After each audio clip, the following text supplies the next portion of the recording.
start the session. Okay.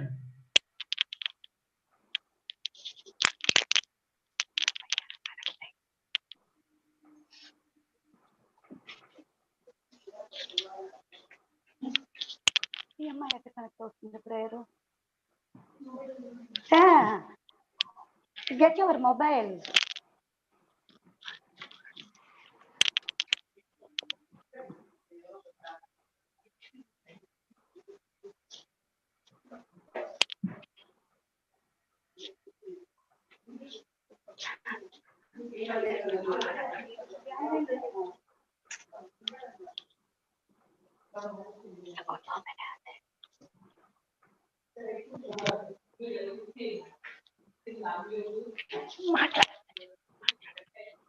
Okay, ma'am, you can start now.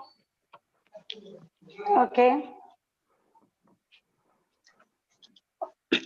Om Namo Venkatesaya.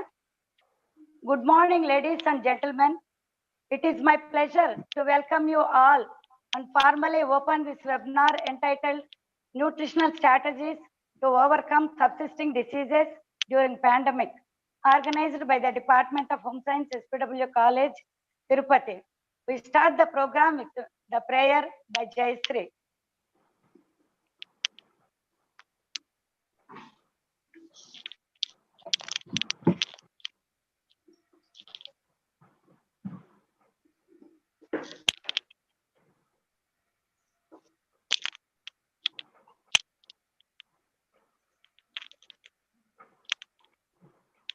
Give it.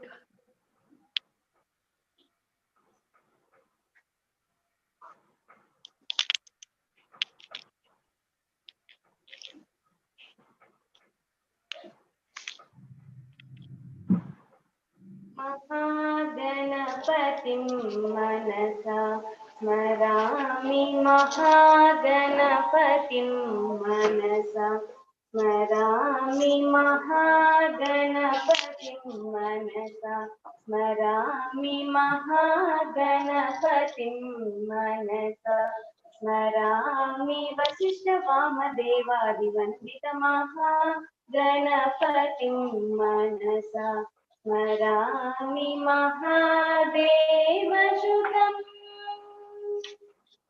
महादेवसुतं गुरुगुहनुतं महादेवसुतं गुरुगुहनुतं मारकोटि प्रकाशं शान्तं महाकाव्यनाटकादिप्रियम् महाकाव्यनाटकादिप्रियं मूषिकवाहनमोदकप्रियं पमगमरि सरि सरि पमगम पादनि सरि गम मरि सरि सरि गम सरि गम नि सरि सरि सानि पामरि सनि सरि पापमगमरि सरि सपरि पम पादनि सरि गम मरि सरि सरि गमनि सरि सरि सानि पामरि सरि सरि गणपतिं मनसा स्मरामि वसिष्ठ वामदेवादिवन्दित गणपतिं मनसा स्मरामि.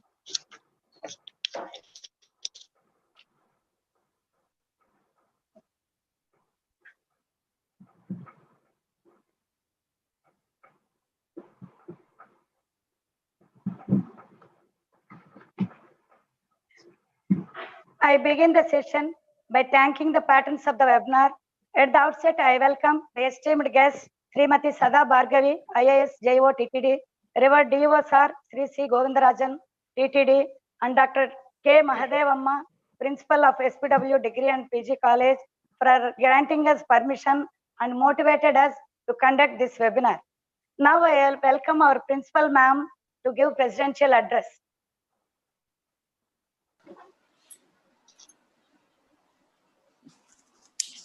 A warm good morning to everyone.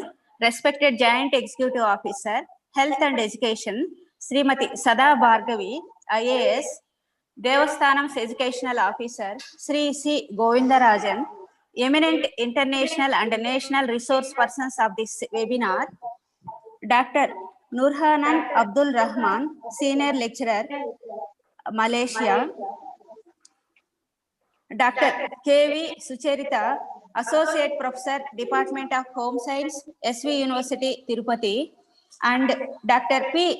Janaki, srinath, Assistant Professor, Department of Food and Nutrition, Agriculture, University, Hyderabad, academicians and students of this virtual platform. I am pleased to welcome to all for this international webinar entitled Nutritional Strategies to Overcome Subsisting Diseases During Pandemic, organized by the Department of Homescience of S.V.W. Degree and PG College, Tirumala Tirupati Devasthanams, Tirupati.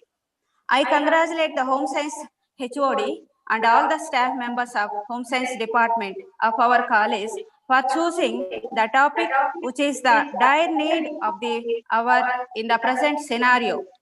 Homescience is a versatile subject which enables all-round development of women apart from excellent career opportunities. Homescience education is an art and science that empowers the skills to improve every facet of human life. I wish the webinar imparts broad aspects of information and knowledge will be useful for a healthy living. Once again, I welcome all the dignitaries on behalf of the S.V.W. Degree College. Thank you, one and all. Thank Over you, to madam. Dr. P. Kumari, convener of the webinar. Thank you, madam. Now I am going to give the significance of the webinar. I believe this webinar quenches the thirst of the audience on issues related to nutrition. The theme of the webinar deals with the food and its relation to immunity and disease management. Pandemic is selected as the word of the year, searched by millions of people worldwide, which has made many of us panic. COVID-19 rapidly turned to a global pandemic, posing lethal threats to overwhelming care and despite its relatively low mortality rate. As it is said in Bhagavad Gita slokam, Ayas Sattva Balarogya Sukha Preti Vivardhana Ratsya Snigdha Stira Rudhyaha Ahara Satvika Priyaha. The meaning of sloka is eating Sattva-guna food, the mode of goodness or pleasurable. Joyful is the immediate result. This is also emphasized by Greek philosopher food Thai medicine. Nutritional therapy appears as first line of prevention come cure and should be implemented into standard practice along with social distancing and personal hygiene. As of now, no cure is available for the pandemic. A balanced diet, all nutrients is essential to improve immunity. In particular, a group of micronutrients play a predominant role in immunomodulation. Now I take the privilege of welcoming the international speaker of the webinar, Dr. Nurhanan Abdul Rahman. The candidature of Abdul Rahman ma'am is, she is a senior lecturer in Faculty of Agro-Based Industry in University of Malaysia, Kelantan. She is head of Academic and Services Division in Institute for Poverty Research and Management in the University of Malaysia, Kelantan. She has done her MSc in microbiology, PhD in nutritional biochemistry. She has been working several ongoing projects and schemes, that is EMK-MOF Social Enterprise Project, Fundamental Research Grant Scheme, FRGS, and the pharmacomechanism of action of bitter gourd and honey in streptozotocin induced type 2 diabetes on rats. She has developed training modules on entrepreneurship skills. She has been teaching different aspects like packaging, component, fruit product development, design of hygiene control in food industry, laws and etiquette in product development, meat science and technology, food science and technology, product development, methodology, etc. Research interests of her choice are food analysis, plant byproducts into value-added food products, physicochemical properties of foods, antioxidative properties, food processing, functional foods, etc. Now I welcome Dr. Nurhanan, the first speaker of the session, to give her speech for this seminar. Thank you, madam. Thank you very much, Dr. Kumari.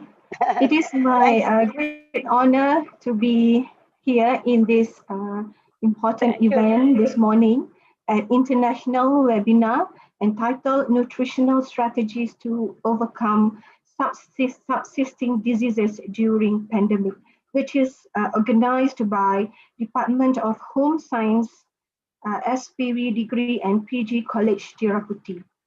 Okay.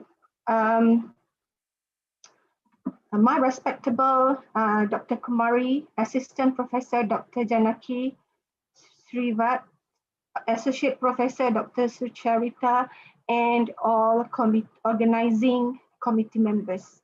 Okay. I am Rahman from Faculty of Agro-Based Industry, Universiti Malaysia, Kelantan. Would like to share with you about bioactive ingredients, basically from plant byproducts for development, for food development and humans' health.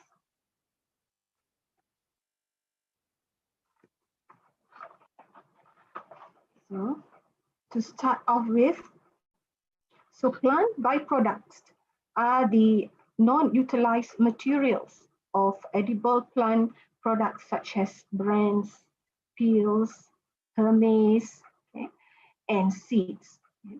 So plant food industries involve a variety of processing methods to produce various of consumers' food products.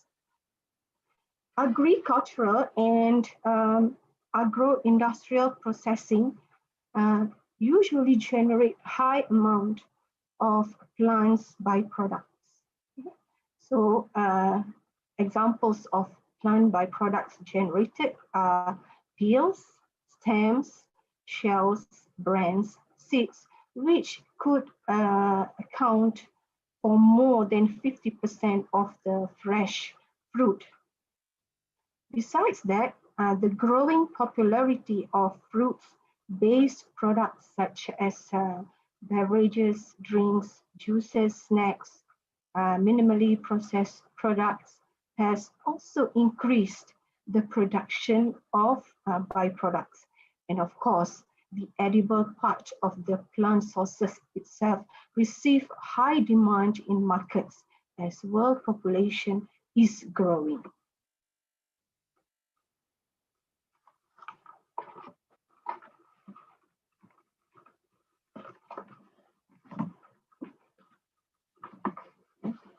Plant byproducts losses contribute to environmental pollution and also affect the operating costs.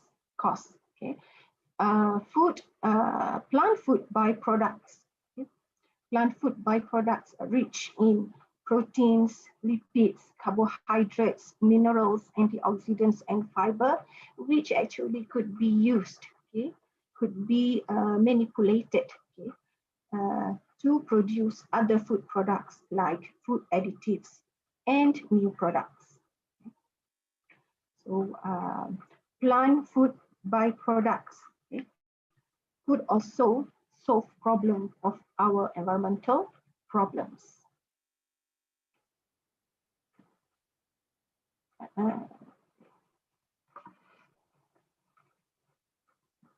Fruits and vegetables processing industries, okay, involve many types of fruits and vegetables, such as citrus fruits, tomatoes, mangoes, apples, wheat, rice, banana, carrots, pineapples, grapes, pumpkins, and so forth.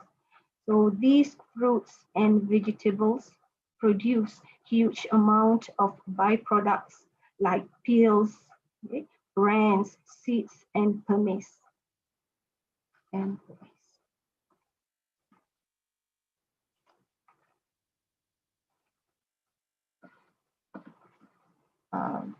So, for example, citrus fruits, okay, tomatoes, mangoes, apples, okay, banana, carrots produce huge amount of peels, okay, in order to produce juices, for example.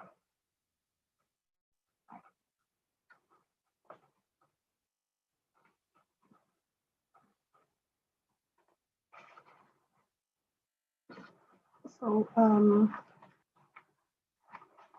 we know some of major diseases worldwide that claims lives, okay? And the major diseases, okay, that I have put here are like hypertension or high blood pressure, which lead to severe health complications and increased risk of heart diseases. Okay? And secondly is the diabetes, which is a chronic disease that occurs when the pancreas could not produce sufficient insulin or when the body could not effectively use the insulin to produce. It produces. Okay. Next would be cardiovascular diseases, which is the #1 cause of death around the world and claimed estimated 17.9 million lives each year, according to World Health Organization. The cardiovascular disease, or known as CVDs, are a group of disorders of the heart and blood vessels, which include coronary heart diseases and other heart illnesses. And last, I put cancer, which is a genetic disease caused by changes to genes that control the way cells function, particularly on how they grow and divide.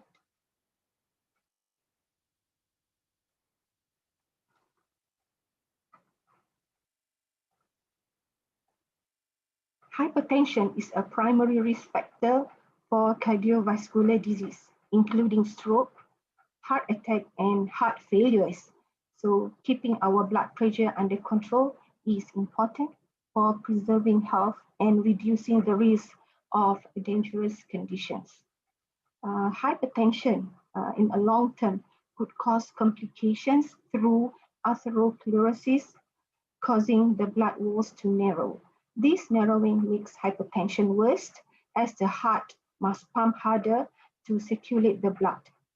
Hypertension-related atherosclerosis can lead to several other diseases like heart failure, kidney failure, stroke, and other illnesses. Therefore, regular blood pressure monitoring can help people to avoid these more severe complications. Okay. For diabetes, it is a leading cause of death in the world, and WHO has reported that 422 million people worldwide have diabetes, particularly from low and middle income countries.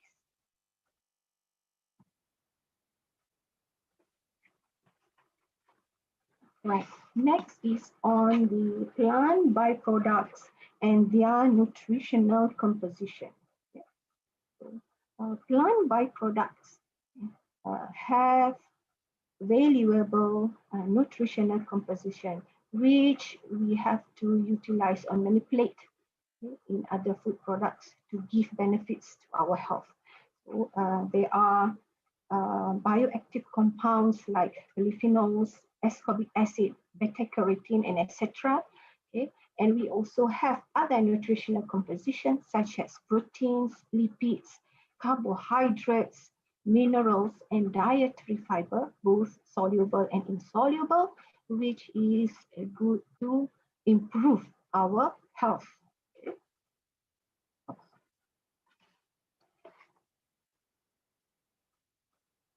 So bioactive compounds are the phytochemicals that involved in protection of human health against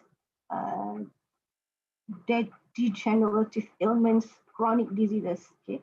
Plant-based foods contains polyphenols, okay, which is the secondary metabolites that are synthesized during plant development and in response to stress condition.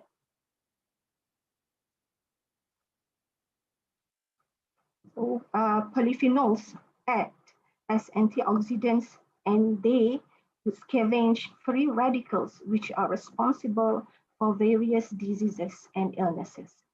And bioactive compounds also responsible to give a positive impact by promoting health, okay, and overcome various illnesses.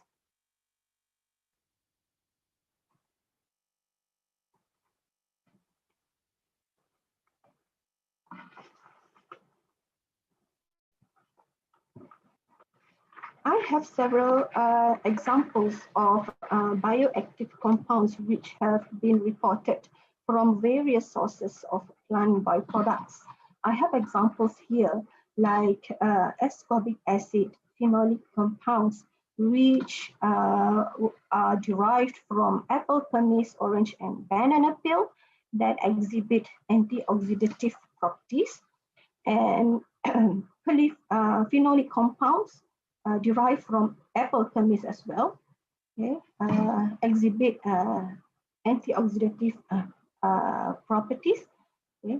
Then the compounds known to contain in that byproducts most likely are gallic acid and flavonoids. For grape pumice extracts shows the presence of flavonoids, which shows anti-diabetic properties. Another example is of a black rice bran that contain flavonoids and shows exhibit antioxidative properties and also anti-proliferative properties. Flavonoids are known to contain in citrus peels and exhibit anti-tumor activities.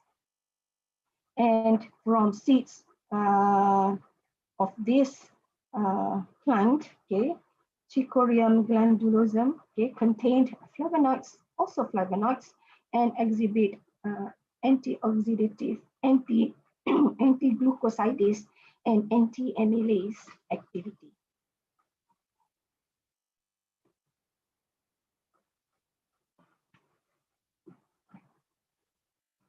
And now, what are the impact or influences of plant byproducts in food industries?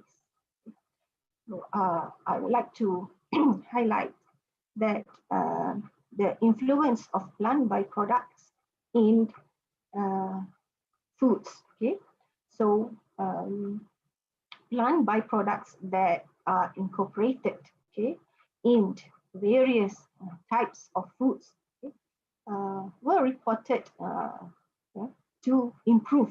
For example, first is to improve nutritional compositions such as minerals, protein, and dietary fiber of that food.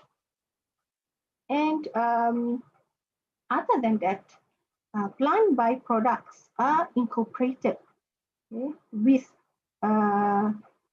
other ingredients to improve texture properties of the food product. And then the plant byproducts incorporated in food, okay, is known to have functional properties and eventually produce a newly developed food product that exhibit functional properties. There are plant byproducts that are incorporated in food products to give, okay, desired flavor or aroma to foods. Okay. This could improve palatability of the food products. Okay. And then some are concerned about utilization of synthetic food additives. So plant byproducts in food industry could produce, we could derive natural food additives from plant byproducts. Okay? And then development of food products from plant byproducts would give food diversifications, food diversifications, reduce malnutrition, and also create income generation to people.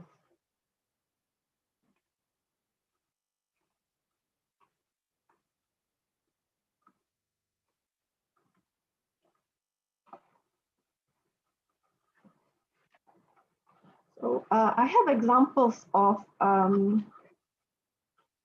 how we could convey these plant byproducts in food. Okay? So plant byproducts were reported to be incorporated in bakery products, for example, cakes, cookies, muffins, due to high composition of fiber contained in plant byproducts. Citrus peels, for example, is a source of flavor and also exhibit antioxidative properties. Other than that is seeds and leaves of certain plants that could act as traditional remedies, traditional remedies. And then there are some seeds and pills that been used to develop functional drinks.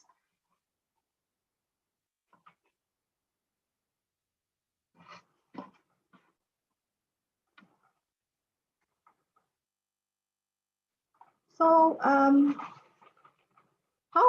how we could maintain sources of nutritional composition during pandemic? So we know already that plant byproducts contains various bioactive compounds and other micromolecules that are essential for our health. So maintaining sources of nutritional composition during pandemic could be done in various ways. So we know that people around the world are facing difficult times to face this unprecedented COVID-19 pandemic. So during these difficult times, our movements are restricted and impacted on daily works, food intakes, and economy as well. But we have to do something to keep our bodies and minds active and fit. So I would suggest several ways that we could maintain sources of nutritional composition during pandemic. The first one is creating a vegetable gardens. So here we could plant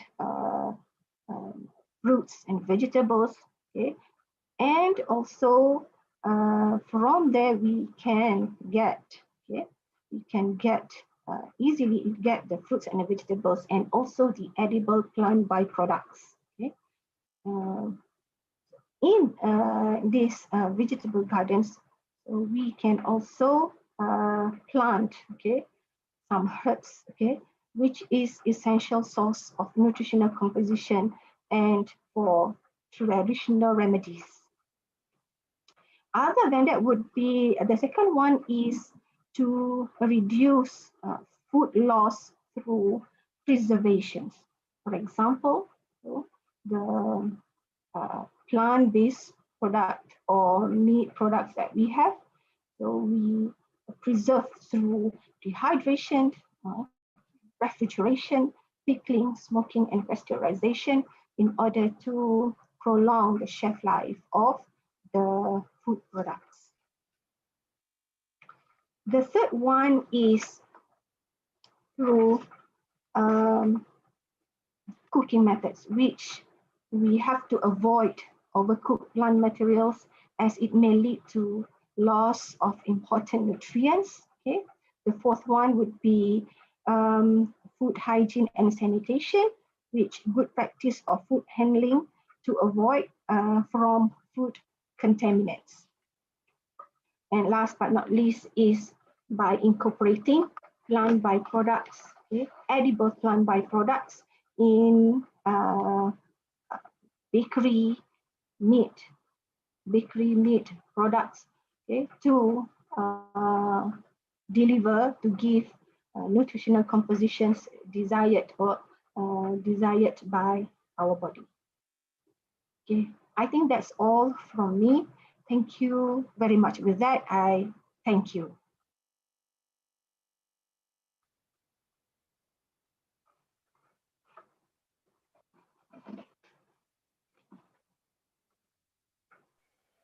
Madam, please unmute yourself.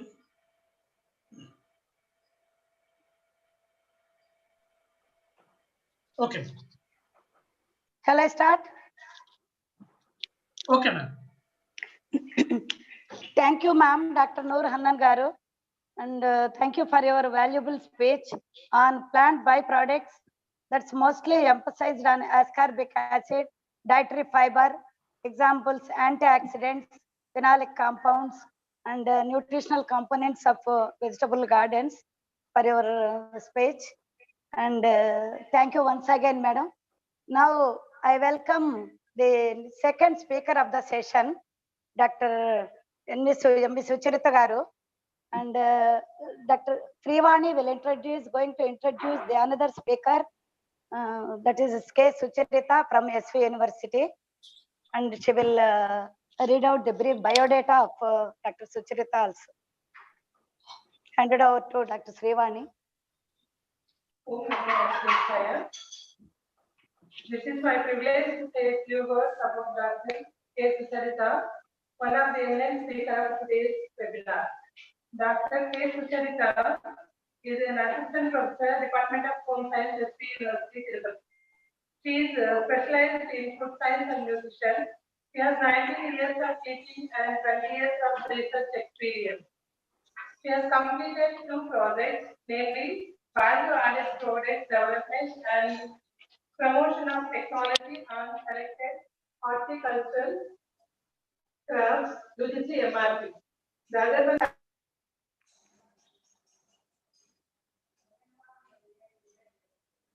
one. Hello. Hello. Very good morning to all. Is I audible? Yes, ma'am. Okay. Are you able to see my screen? Yes, ma'am. A very good morning to all of you. And Srivani, Sucharitha, Srivani is say few words about your biodata. Is it audible for you? yes, ma'am. Srivani, Yes, wait for. The second one is identification.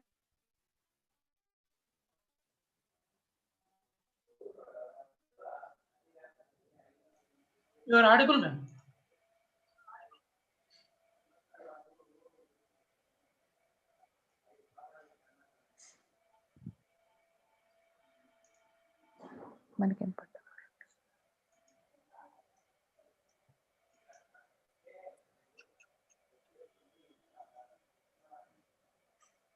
Srivani, madam, please unmute yourself. Yes, sir. Seminars and 12 workshops. Dr. K.V.Sucharitha visited countries like Singapore and United States of America and presented papers on a study on zinc nutrition and growth of adolescents in the year 2011, shaping the development brain prenatal through early childhood. On her credit, she has published 2 books, that is essay of valuable components in byproducts of mango industry, and the other one is zinc in adolescent growth. She has published several books, book chapters in books and articles in national and international journals. She has organized 3 seminars and 1 workshop. She is a life member of Nutrition Society of India, full member of Associate of Food Scientists and Technologists in India, and executive member of Indian Dietetic Association, IDA. She is a resource person for extension work, community service, and community development programs. Last but not least, she has participated in TV and AIR programs during Breastfeeding Week. Now I welcome Dr. K.V.Sucharitha Madam to deliver her speech. Welcome you, ma'am. Yeah. Thank you, Srivani, for your kind words. And I thank the organizers, Kumari Madam, who is our professor when we are studying our degree. She is a very good lecturer for us and very friendly, kindly towards when we are students to you. Thank you, Madam, for giving me this opportunity to present my presentation in the international webinar on nutritional strategies to overcome subsisting diseases during pandemic. And I thank all the other organizers, Lakshmi and the principal madam and the TTD Devasthanam educational officer and the Srimati Bhargavi, joint executive officer, Tirumala Tirupati Devasthanams, for giving me this opportunity. And I am pleasure to present my presentation. I am audible to all of you, I think, very clearly. And you are able to see my PPT also, right? Yes, ma'am. Yeah, thank you very much. So today I'm going to present my presentation on the dietary compounds as immunomodulatory tools for COVID-19. So as we are all, most of us, the participants are here are nutrition oriented. I know that we know this most of the immunity and the health, food and health are related. So it just to nowadays the corona is very much spread and we are all in the pandemic situation. So people are very much showing interest on the nutritional role in the developing the immunity. Lot of mass media messages and lot of information is coming towards us in various ways. That to eat so many other foods, and people are also excited to know about the nutrition, food science, and the role of that in maintaining the immunity. Just to go through this, all of us, the pandemic started in the Wuhan city. Don't see the city with the coronavirus, but it is once a beautiful city also. So that's why I kept two slides that don't think Wuhan is always with corona, but it is also a beautiful city. Okay. And coming to the next slide. You know that the mortality rate pandemic was this is COVID-19 was very high, and there was some significantly it is related to the country, race, and socio-economic status, and we saw that these are also the death rate of the pandemic. So poor economic socio-economic status or weak immunity appear to increase vulnerability to COVID-19. These are some of the factors observed during this pandemic that countrywide there was an each country affected in a different way, each race has a different way, and socio-economic status is also has been observed that there are various factors that affect the socio-economic status, but these are all some of the factors that has been observed when you observe the mortality rate of the COVID-19.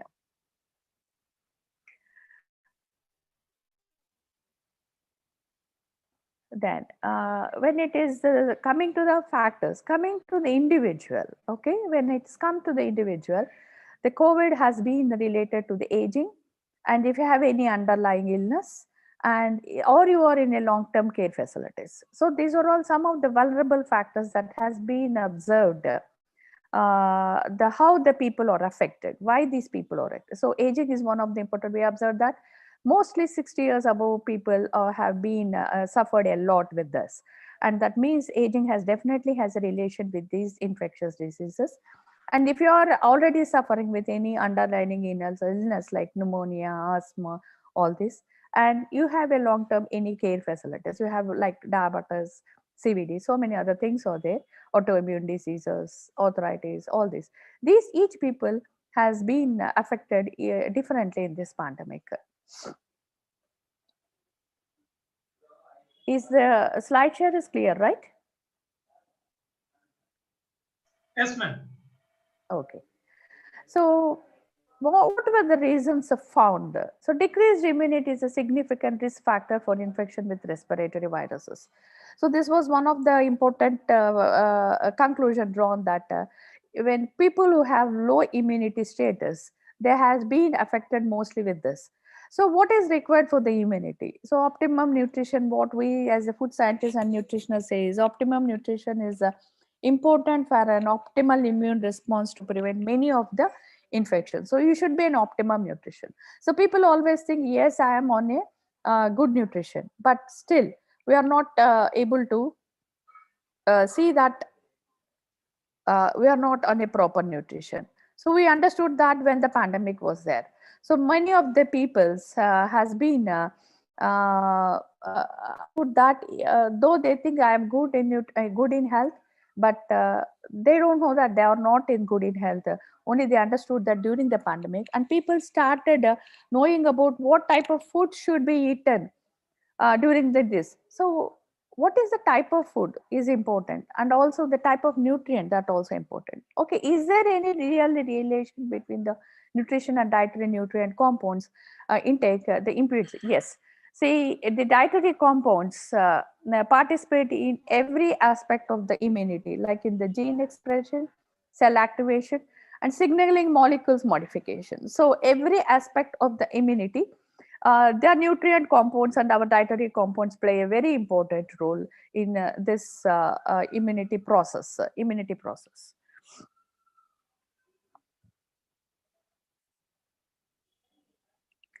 So I would like to present some of the scientific evidences before I present, because we always discuss that vitamin A is good, zinc is required, all these things.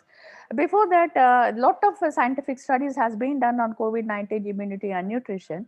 When I go through the what is actually with the nutrition and the COVID-19, a number of studies has been found, and when it is related to immunomodulatory studies, I found that more than 35 to 40 studies has been done, and people have been scientists have been related how these compounds are playing a role in the immune system.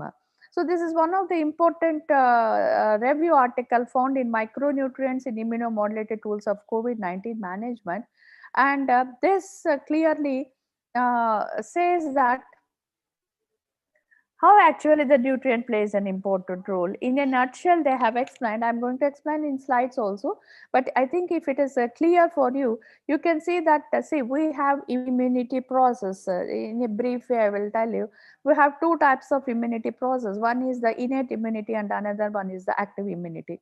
So innate immunity is always comes for us from the birth, whereas the acquired immunity or cell mediated immunity is developed in your body through the way you are exposed to the environment or through the infections. That doesn't mean that if you get an infection you're acquired. Yes, so that is called the vaccination, what we are doing.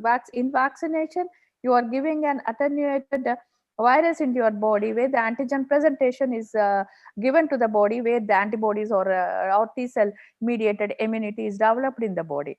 So if you find this, there are so many nutrients that takes place in this immunity process. You can say A, D, C, E, B6, B12, zinc, iron, copper, selenium, magnesium.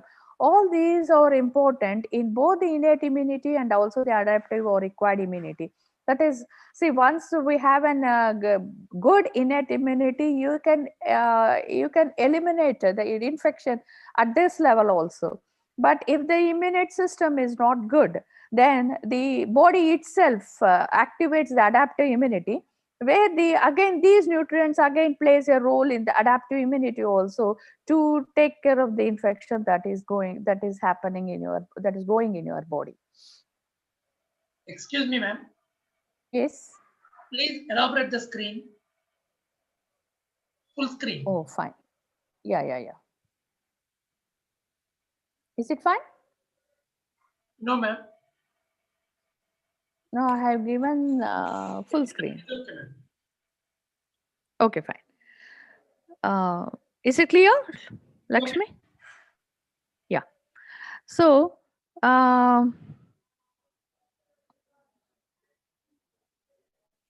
yes, micro involve. So we know that there are a lot of micronutrients that plays an important role in both innate and adaptive immune system. So where these nutrients or the dietary compounds have a synergistic contribution, and you cannot say that. See, one thing what I want to tell you is if you take good amount of zinc, your immunity will not develop. If you take a good amount of A, that doesn't help. So you need, because these nutrients have a synergistic action between each nutrient. All these nutrients in a nutshell is required for the body for the better immunity status. Particularly these nutrients has been studied that this helps a great role in the immune system activation. And you know that protein is one of the important nutrient other than protein unit, because most of the immunoglobulins, antibodies, all the antibodies are made up of protein. So definitely we know that in the major nutrients we need a lot of protein. Apart from the protein, if the protein is there, but if you don't have these micro and nutrients, then also your immune system does not function properly. So mostly like A, C, D, E, B6, B12, folate, iron, zinc, copper, selenium, and magnesium has been found plays a greater role in the immune system.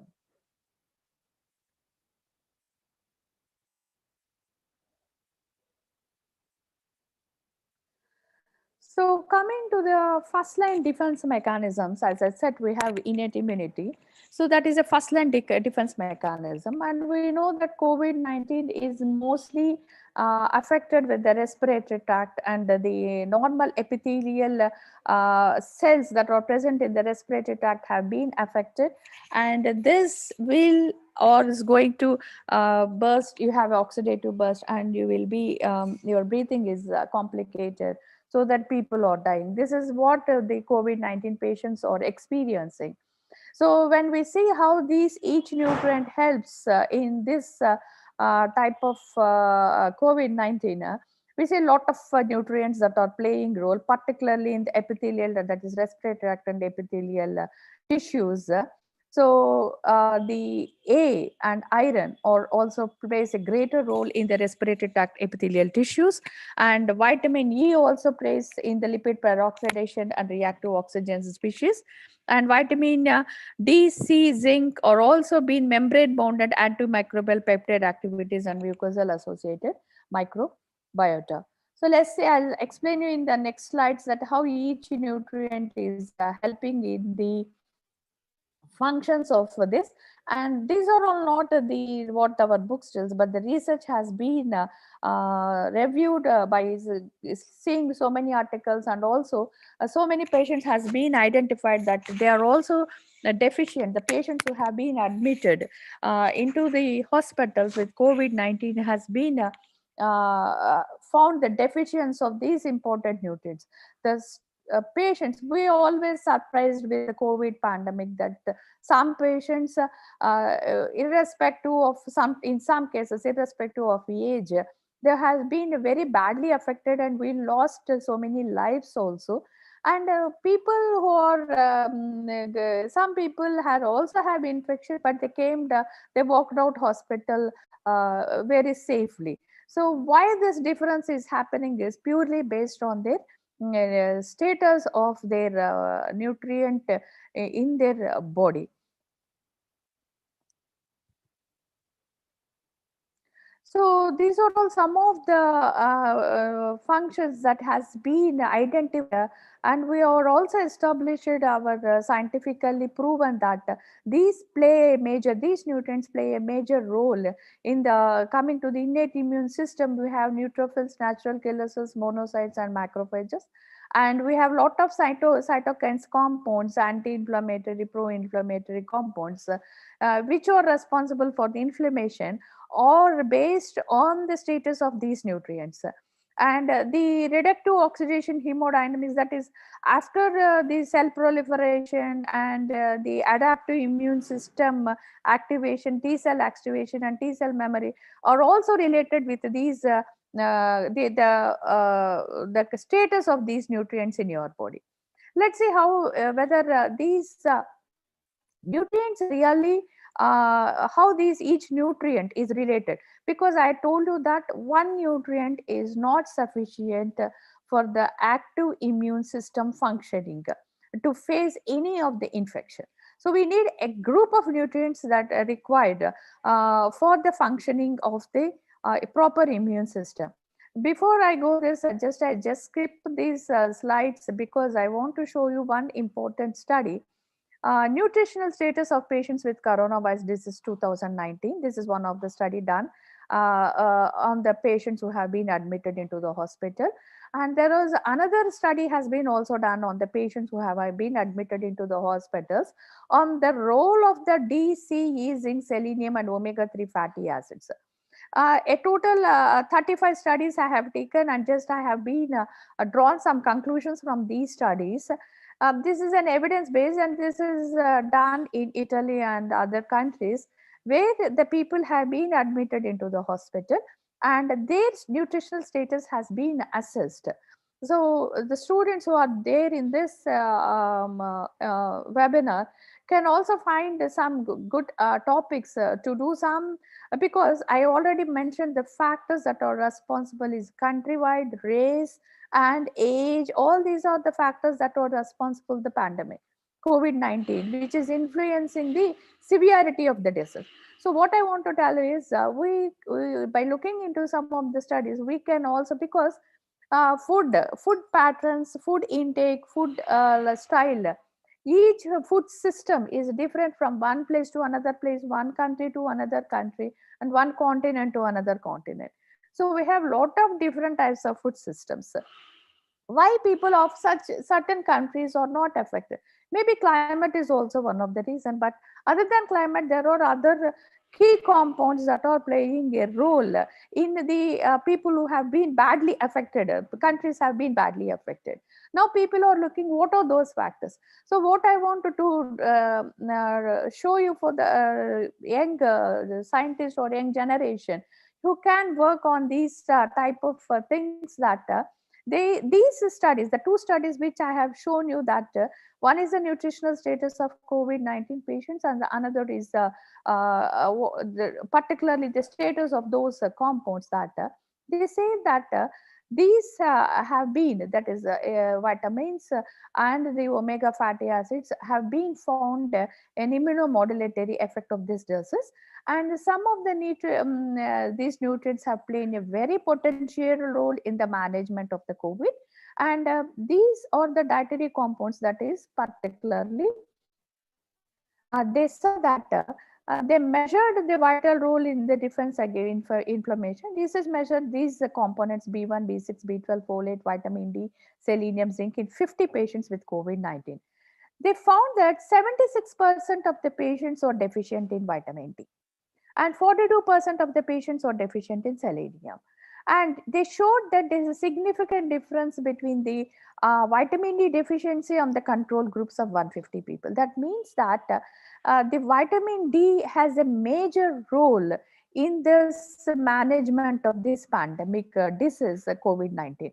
And they also found that among the 12 patients, they have these patients who are deficient. 91.7% of the patients has more respiratory distress, and they are these 91.7% of the patients have one or more nutrient deficiencies. And they found that though they don't found a significant relationship, they found that vitamin B1, B6, B12, zinc have a good relationship with the COVID-19. These two studies and more than 30 studies have proved that. And also they found that COVID, that is the control group, significantly lower with healthy control group, and severe vitamin D deficiency has been found. And 12 patients with respiratory dust and 11 patients were deficient at least one nutrient. But these the other things that is and this also one of the important study which I found, prevalence of severity of malnutrition in hospitalized COVID-19 patients. So here also 160 patients were admitted during the study, and they got the data of nutritional data of 114 subjects. So they found that 42.1% or more than 50% are in the malnutrition, and the prevalence of malnutrition has been reached to 66.7%, the patients who are admitted into ICU. So here itself you can find some conclusion factor that can be drawn by the food scientists and nutritionists that yes, that the malnutrition, it may be an undernutrition or a malnutrition. So mostly the patients who have been gone into 66% of the patients are in malnutrition. That means people who are malnourished or definitely has this have been affected more than the people who are normal. And they also found lower albumin levels in associated with the risk of transfer to ICU. So people who have been taken into the ICU has found low albumin levels. That means the protein status is also not good. And in COVID-19, medical units dedicated non-entities associated with high prevalence of malnutrition, especially patients transferred to ICU. The same thing has been drawn conclusion. And another one's the early nutritional supplementation. Okay, so this is another study where they have seen that they have given some supplementation to the patients, and early supplementation, they found a better recovery for the patients from the COVID-19. So they found that is you can also go for an early supplementation for the COVID-19 patients. And the another also have been that this study, nutritional and functional status serve as a prognostic factors for COVID-19 in elderly. So we know that during the COVID-19, elderly people has been badly affected. Why this this study says that the nutritional status of patients seems to be associated with novel COVID-19. In all these patients, in the old aged patients, found a very bad nutritional status. So this is one of the major problem in every part of the country, that mostly the children and the geriatrics have been neglected in the nutritional quality of the nutrition. So people should not people should be very, and the government and all the other foundation has to be also taken care of that. The children nutrition and the generation is also very important. Quality nutrition is very important in order to face such pandemic situations. So this study has been clearly shown that two things they have found: malnutrition and obesity has been the risk factor for increased morbidity and mortality rate of the old age people. And they have also developed a very beautiful index which is very useful for the next generation people. They can use this geriatric nutritional risk index. If you go through that study, you know how to calculate that, because as has been time has been limited, so that I'm just showing salient features of these studies. So they say that geriatric nutrition index is a combination of serum albumin level and the ratio of body weight to ideal body weight. So we always know that how do we calculate the ideal body weight? Through your weight and your height, and then you will be whether you are in a normal or not. But here they found this serum albumin level with the ideal body weight, and they have used a formula, and they found that GNRA has been reported as an independent prognostic factor for short-term hospital mortality in older patients with sepsis. Since very high-risk patients exhibited a six-fold increase in their 28-day hospital mortality. So more than 80% of the patients, they found this GNRA index has been increased during their course of the period in the hospital. So this is one of the indicator where we can also adapt and check whether how these things are playing. And because serum albumin level is always related to the protein intake that you are taking and the protein status, nutritional protein status of the person. So this, what I want to show is, I want to show an evidential base for how these nutrients are playing a major role in the pandemic situation. So now we will see whether these actually I want to explain that how each nutrient plays a role in the I mean the immunity. So you know that we all get the 70 hydrocholesterol is present in our skin, and through UVB you will get sunlight, and this sunlight will convert this 7-DHC into the cholecalciferol, and this cholecalciferol is converted in the liver, and then it is actively converted into 2,5 dihydroxy vitamin D in the kidney, and then this has been utilized in our body. So liver, kidney, skin, sunlight plays a major role in the vitamin D status of our body. So all these four are very important, and apart from that we have dietary intakes of the vitamin D, and also calcium is also required for this development of 1,2,5 dihydroxychloroquine. And these active form of vitamin D is taking a role in macrophage modulation. So macrophage modulation, you know, that is one of the important innate immune system, and also in the respiratory epithelium. In the respiratory epithelium also, these vitamin D forms, see how actually it is a very big thing. So these two play a very important role in the respiratory epithelium, and as well as in the macrophage modulation. So which which has, because I told vitamin D is one of the important 70 patients who have been admitted into the hospitals found that major of the or have vitamin D deficiency, and so maybe the respiratory distress is because of the active role of vitamin D in this part, and also in the macrophage modulation, and which in turn will helps in the clinical impact of this vitamin D. And also vitamin E, C and selenium has been also found in a role in this pandemic COVID.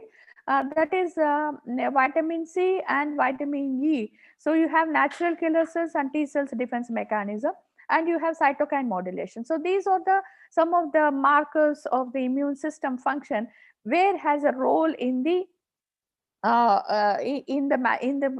attacking of the infected viruses. And so these nutrients have direct role on the cytokine modulation and NK and T cell defense mechanism. And we know that zinc is also one of the very important nutrient that plays in many of the that is nutritional immunity mechanism, because zinc is one of the part of 2000, more than 2000 enzymes and 750 transcription factors, which is zinc is a component, where in many of the physiological process of immunity, zinc plays an important role. And it also maintains the integrity of the immunity barriers. Zinc plays in these things, and it also enhances cytotoxic activity of natural killer cells and supports the cellular functions, growth and differentiation of innate immune cells. And it also interferons production, and which also plays an important role in antioxidant proteins. So and this cytotoxic, so this is a final immune system, that is the acquired immune system, where you have three types of T cells. You have a T cells with memory T cells, you have helper T cells, and you have the T cells with suppressor T cells, we call it as. We have three types of T cells. All the three types of T cells are very important in the acquired immune deficiency system, because Each one coordinates until the helper T cell gives an information to the cytotoxic T cell. The cytotoxic T cell doesn't function. If the cytotoxic T cell is functioning, then the suppressor T cells also should be there in order to suppress the function of the cytotoxic. Otherwise, you know that the immune system goes on functioning, then you have a lot of inflammation, in which in the autoimmune diseases and in the HIV infection also, the helper T cells has been affected by the virus. So the virus affects the helper T cell. So always the cytotoxic T cell doesn't get any information from the helper T cell, so that it doesn't function. So that's how the virus is also very, very intelligent in attacking the cells and the immune system in our body. So each virus has its own type of cells that it attacks. In HIV, the cytotoxic the helper T cells have been affected by the virus. So like this, zinc is very much required for the proliferation of cytotoxic T cells. So our body has always these cells are present in our body. Actually, the T cells has been produced by the bone marrow and it has been transferred to the thymus gland. And in the thymus gland, these cells has been stored. And when there is a need in our body, then these cells has been maturated and been released into lax into the body in order to attack the virus load that is present in our body. So that the cytotoxic T cells have a lot of these zinc has very much role on the activation of these T cells. So now you can understand the importance of each nutrient in the functioning of your immune system. So I told you that vitamin D is one of the important nutrient. Lakshmi, I hope I have some more time to present. 20 minutes time. I have time, ma'am. Yes, Sucharitha. Yes. Okay. So vitamin D is plays an important role in the immunomodulatory activities, immune barrier integrity, antimicrobial peptides, and monocytes, macrophages, dendritic cells. These are three cells or plays an important role in the innate immune system, and vitamin D plays a role in this. And it also plays a role in the oxidative burst potential and the promotion of anti-inflammatory cytokines.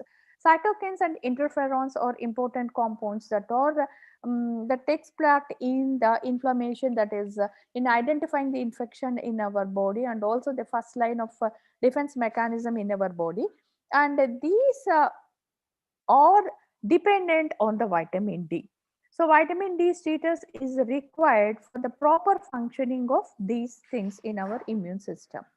And next one is they found vitamin A also very important, particularly in the respiratory mucosal thing, and maintaining the barrier integrity and normal differentiation of the epithelial tissues, particularly in the respiratory tract. Vitamin A has been playing a role in this, because we know that in the COVID-19, we have a respiratory distress mostly, and people have been affected mostly with this symptom. So vitamin A has a major role in this, along with vitamin D, and mucosal immune responses and acts on anti-inflammatory agents.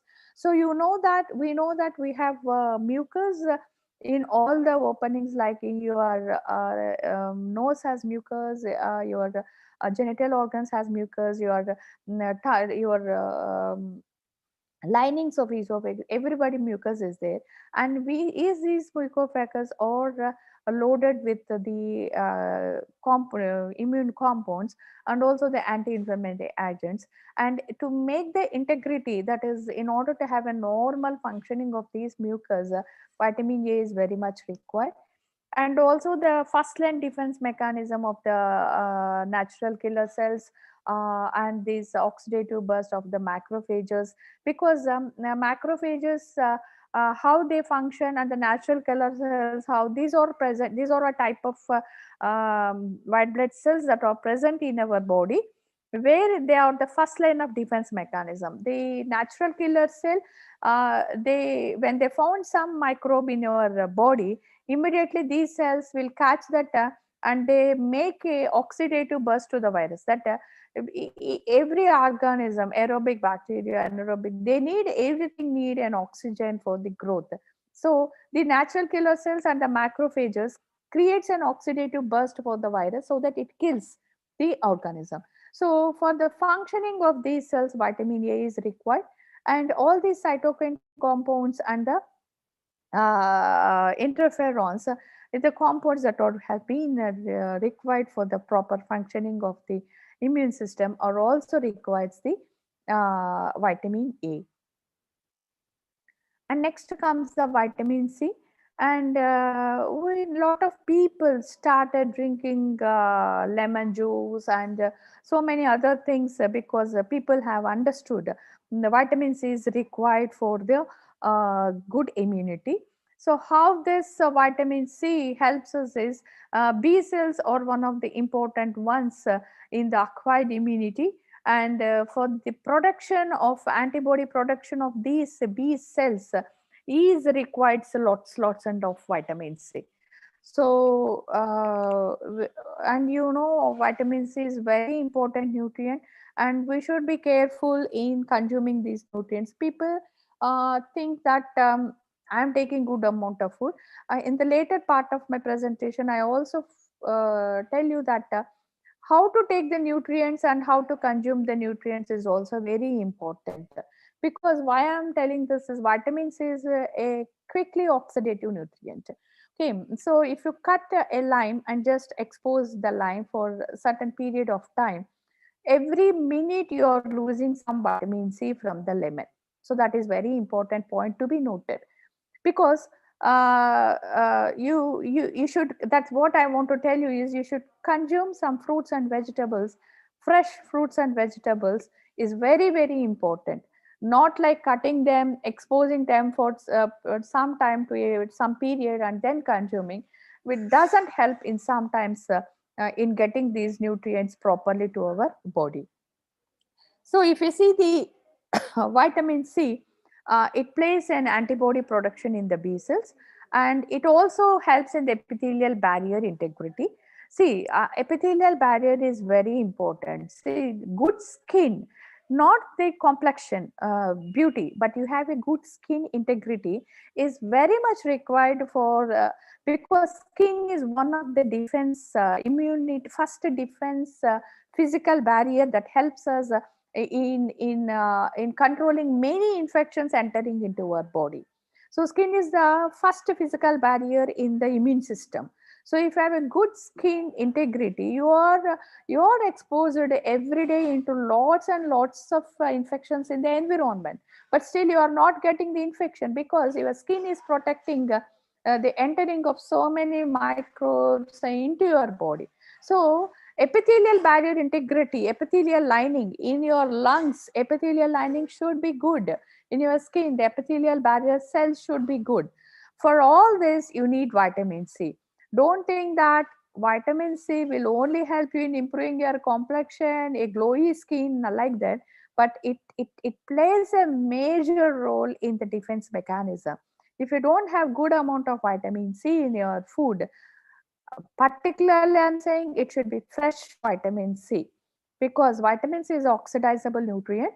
So if you don't get in this, see, people will say dried fruits, all this, it have that, but you will get the good amount of vitamin C only if you consume some fresh fruits and vegetables without any cooking or anything like that. Then only will get good amount of vitamin C. So noting the epithelial barrier integrity, it also plays an innate immune cells activities and cell proliferation and differentiation of antimicrobial activities, and also plays a role in complement protein cascade system in the interferon gamma productions. And also it helps in reductive oxidative homeostasis roles in, see, oxidative distress and oxidative production, these is when there is an infection in you, your body produces a lot of cells like these macrophages, natural killers, which also produces lot of oxidative molecules into your body, reactive oxygen molecules into your body, which may cause some side effects. That's why during an infection, if you are taking some antibodies, it may also kill some of your normal cells also, not only the affected cells, but it also kills your normal cells, which in turn creates some stress in your body, and it produces a lot of reactive oxygen molecules in your body. If you want to control this reactive oxygen, vitamin C also acts as an antioxidant. So it also takes out those reactive molecules from your body after the infection or inflammation. Then coming to the vitamin E, the cell membranes again is oxidative damage and supports integrity of respiratory epithelial barriers. So this is very, very important in the COVID-19. So integrity of respiratory epithelial barriers, and enhances the natural killer cell cytotoxic activity, and it decreases the prostaglandin E2 production by the macrophages. So this is these are the certain process after the functioning of the cells. So see, once a cytotoxic cell or a natural killer cell attacks a virus or a microbe, it has its own debris has been developed in your body, which has to be eliminated. So, and it produces a lot of chemical compounds also in your body, which has to be taken care of your own body in eliminating those things from your body, in which the vitamin E plays a major role. And it also modulates the production of IFN, interleukin, and lymphocyte proliferation, T cell mediated immunities. So this is just, I want to tell you that vitamin E takes place in innate immunity as well as cell activated immunity also, and it increases the proportion of antigen experiencing memory T cells. So I told you that you have a memory T cells, you have a suppressor T cell, cytotoxic T cell, helper T cell. So memory T cells are those which memorizes. For example, to understand you, you know that we know that people know that once you get a chicken pox, our ancestors says that you don't get chicken pox once again. How it is possible? Because your body memorizes the antigen presentation of the virus. That is, every virus has antigen presentation. So the memory T cells remembers the memory T cells is long living in your body. It memorizes that antigen and your antibodies has been produced. So the vitamin C is required for the production of memory T cells. So we know people say, the ancestors say that once you get chickenpox you don't get, but you don't see in all the people. You see some people are being again affected. Why affected? Because the memory T cells has been not produced properly, and your defense mechanism is not complete because lack of these nutrients. So that's why you may get also once again this. And even if you see the COVID-19 also, sometimes people are affected multiply. Excuse me. People have been affected with COVID-19 immediately also. You will see the affecting of the COVID-19 because of not having the good immune system. So zinc also plays a very important role, as I already explained you how zinc plays important role in the zinc and selenium plays important role in the immune system. And magnesium is also plays important role because it involves the nucleic acid metabolism, DNA replication, leukocyte activation, antigen binding to macrophages, and apoptotic regulations. And it also influences both the cell mediated and humoral adaptive immune system. And it also DNA from oxidative damages and reduces superoxide anion, because these are all produced after the once you have the infection after the inflammation. And these studies have been also found the same thing with the SARS-CoV-2, and most of the airway epithelial cells, innate immune cells respond to the movement, migration, differentiation, proliferation, and activation to counteract the virus replication. So these are also have been found the same with the COVID-19 patients also, and also SARS patients. These nutrients has played a very important role, and healthy immunity eventually proceeds to the production of specific antibodies that neutralize the virus and resolve the infection. So now we understood with the scientific background of this how these nutrients play important role in different patients and also in the different people. And now we'll see, now we understood these are the compounds. So mostly all the food scientists and nutritionists know that you need a balanced diet. Balanced diet is very, very important for us. And you can understand, people of food science know about the food pyramid. So always follow the food pyramid.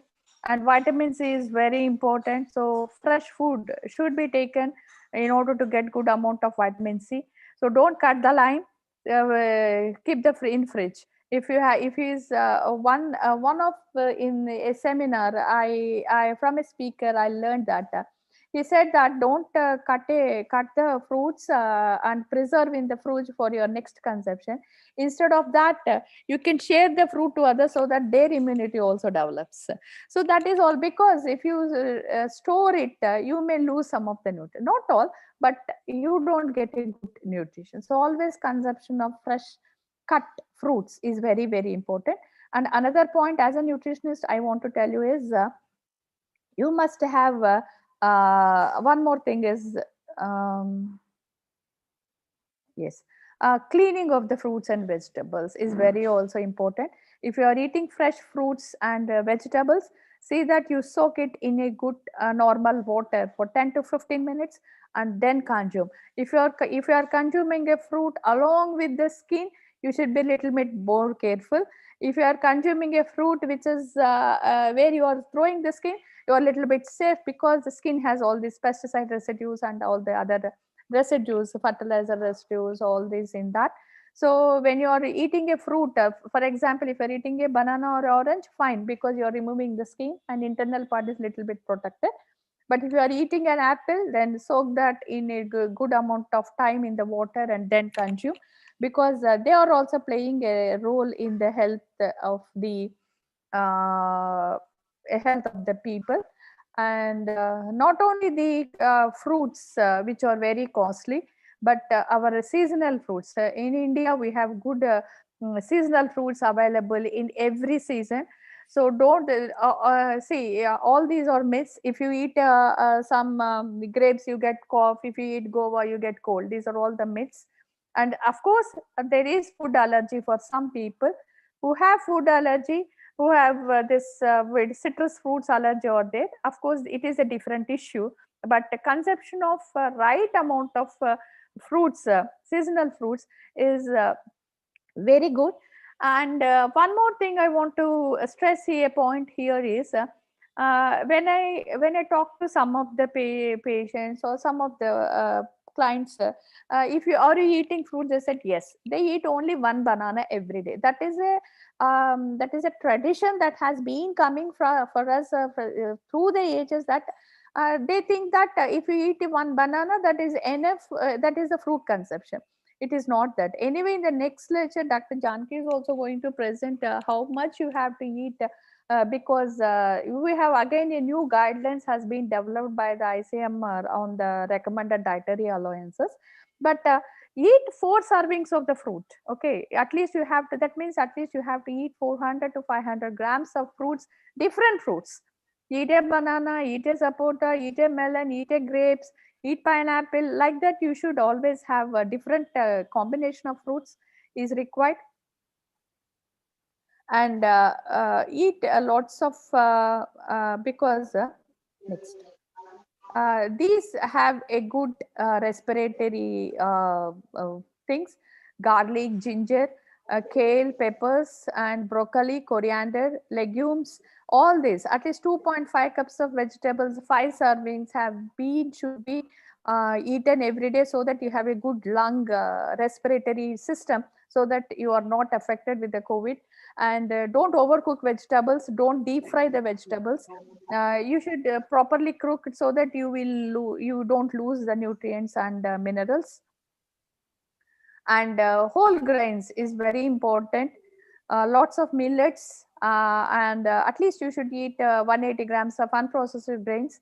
wheat, millets, brown rice, yam, potato, all this will give you good amount of immune system. And other foods like these, it should be like a supplement to your daily routine diet. Almonds, coconut, groundnuts, some red meat once or twice a week, poultry 2 to 3 times per week, and fish, eggs, milk, and all these give a good amount of required protein for the production of immunoglobulins, and less salt, less sugar, less oil. So now the Food Safety Standards Authority of India has been also doing campaigns as Eat Right India. So they, irrespective of age, irrespective of gender, we are suggesting try to eat less amounts of these three: salt, sugar, and oil. As much as you can reduce, it is good. And always don't go for unsaturated fats, saturated fats, and trans fats. Go for unsaturated, polyunsaturated fats. So trans fats, like eat, I don't say don't eat, but eat occasionally. Don't make them as your regular diet, like these cakes, buns, breads, all this, and your butter. All these high saturated fats has to be limited. And avoid the snacks, irregular snacking. So please have a good food system. It may be a 3 or 4 or 5 times eating is a good type of food system you have. So don't eat always whatever snacks you found. You can eat occasionally. I don't say completely avoid, but eat occasionally. And water is also one of the important one. Drink at least a minimum 8 glasses of water, or if you're drinking more than that, that is little very fine, but not too much also. Please avoid all the fizzy carbonated drinks. Please take fresh fruit juices. And the other, suppose if you don't have water, you don't have a fruit juice, at that time you can take a thing. But now I observed in our studies that people are eating a I don't want to mention, a carbonated drink along with their food, so which is very bad. Mostly in the young generation we are seeing that, which is not good. And healthy lifestyle is also important. Along with this, exercise, meditation, regular sleep, and adequate sleep also improves your immune functioning. And eat at home to avoid contact with other people, and try to reduce the chance of being exposed to COVID-19. This is very, very important now. Social distance, and always keep yourself at home. Only if you have any chance, until it's an emergency, don't go out and eat. And this is what I also told you: wash fruits and vegetables, rinse with a good amount of water, and keep always cooked food, raw food separately. This is very, very important point. You always separate, you in the fridge also take care that the fresh food doesn't come in contact with the cooked food. Okay. And use different chopping boards. This is also important for because we know that the virus has been started from the wet market. So always use different cutting boards for the meat and animal food and the plant food. And if possible, separate vessels also will also prevent some infections. And gloves, social distance, and sanitization will always help you in reaching out from this virus. And a natural immune system will always protect you from this virus, along with your good nutrition. Thank you very much for giving me this opportunity. I hope I have finished in the time that is allotted for me. Okay. Thank you very much. Thank you, Sucharitha, for enlightening your speech on dietary compounds as modulatory tools for COVID-19 management. And you have clearly explained how and why people are affected. And also immunity process, that is that 2 types of immunity: innate immunity and adaptive immunity. And apart from it, so in India, there is a rich source for vitamin D, and you emphasize on deficient nutrients, especially vitamin D, and the intake of vitamin C and calcium, and also the key compounds and also factors like selenium and omega-3 fatty acids. And you said 76% of the people suffered with vitamin D and intake of vitamin C. So knowingly or unknowingly, you have emphasized. Many of them doesn't know.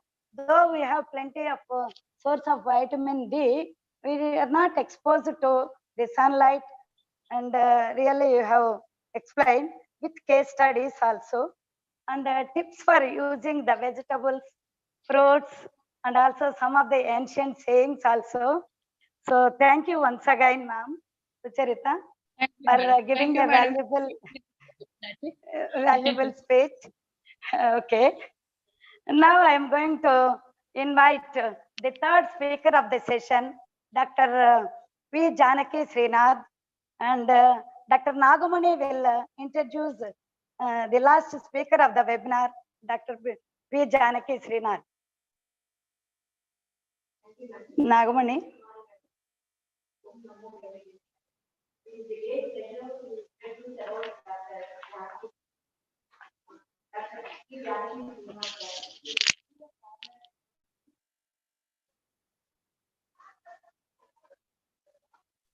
It's not audible, Nagamani. Madam. Is it audible, ma'am? Om Namo Venkateshaya. Dr. Janaki Srinath is a senior popular nutritionist in Faculty of Food and Nutrition, College of Community Science, Professor Jayasankar, Telangana State Agriculture University, Hyderabad. She is a gold medalist in master's degree in food and nutrition, research fellowship holder, and has done her PhD in biochemistry. She is the founder of NutriFit, Diet, Nutrition, and Therapeutic Weight Management Center, a referral center in Telangana and Andhra Pradesh, providing exclusive nutrition therapeutic lifestyle management services. She has earlier worked as head of the Department of Nutrition at Fernandez Hospital, a tertiary referral center for maternal and neonatal care for 2 decades. She has contributed extensively in print, television, and YouTube channels and has over 3 million views. Regular columnist in the popular newspaper Enadu, she was member of the editorial boards of Journal of Indian Dietetic Association and in the Journal of Obesity and Metabolic Research. She was former president, Indian Dietetic Association AP chapter, NEC member, National Executive Committee, and former vice president of All Indian Association of Advancing Research in Obesity, currently life member of Nutrition Society of India. Thank you, madam. Now I welcome Janaki madam to deliver her lecture. Over to Janaki madam.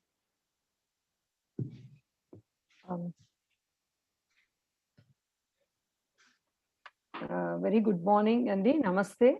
At the outset, I would really thank Dr. Kumari Garu for giving me this opportunity to interact with all of you today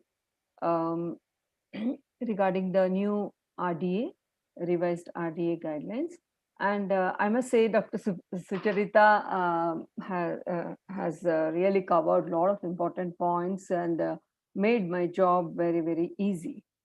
So just hold on. I need to share my PPT.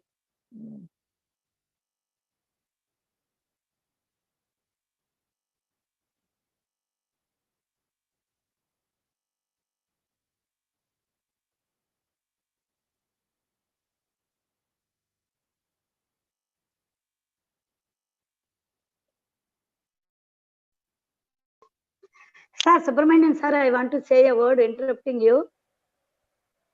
Ma'am, continue. We want to see the slides of ma'am also. Okay. Okay, sir. Yeah. So, yes. So my talk would be very, very simple, and it would be just encapsulating or summarizing what my previous speakers have already emphasized on. So primarily it is to do with what action we have to do in terms of raw ingredients. Okay. So any, one second. So if you see the latest RDA, the revised dietary guidelines, there are certain challenging times in terms of nutritional challenges. And what are they?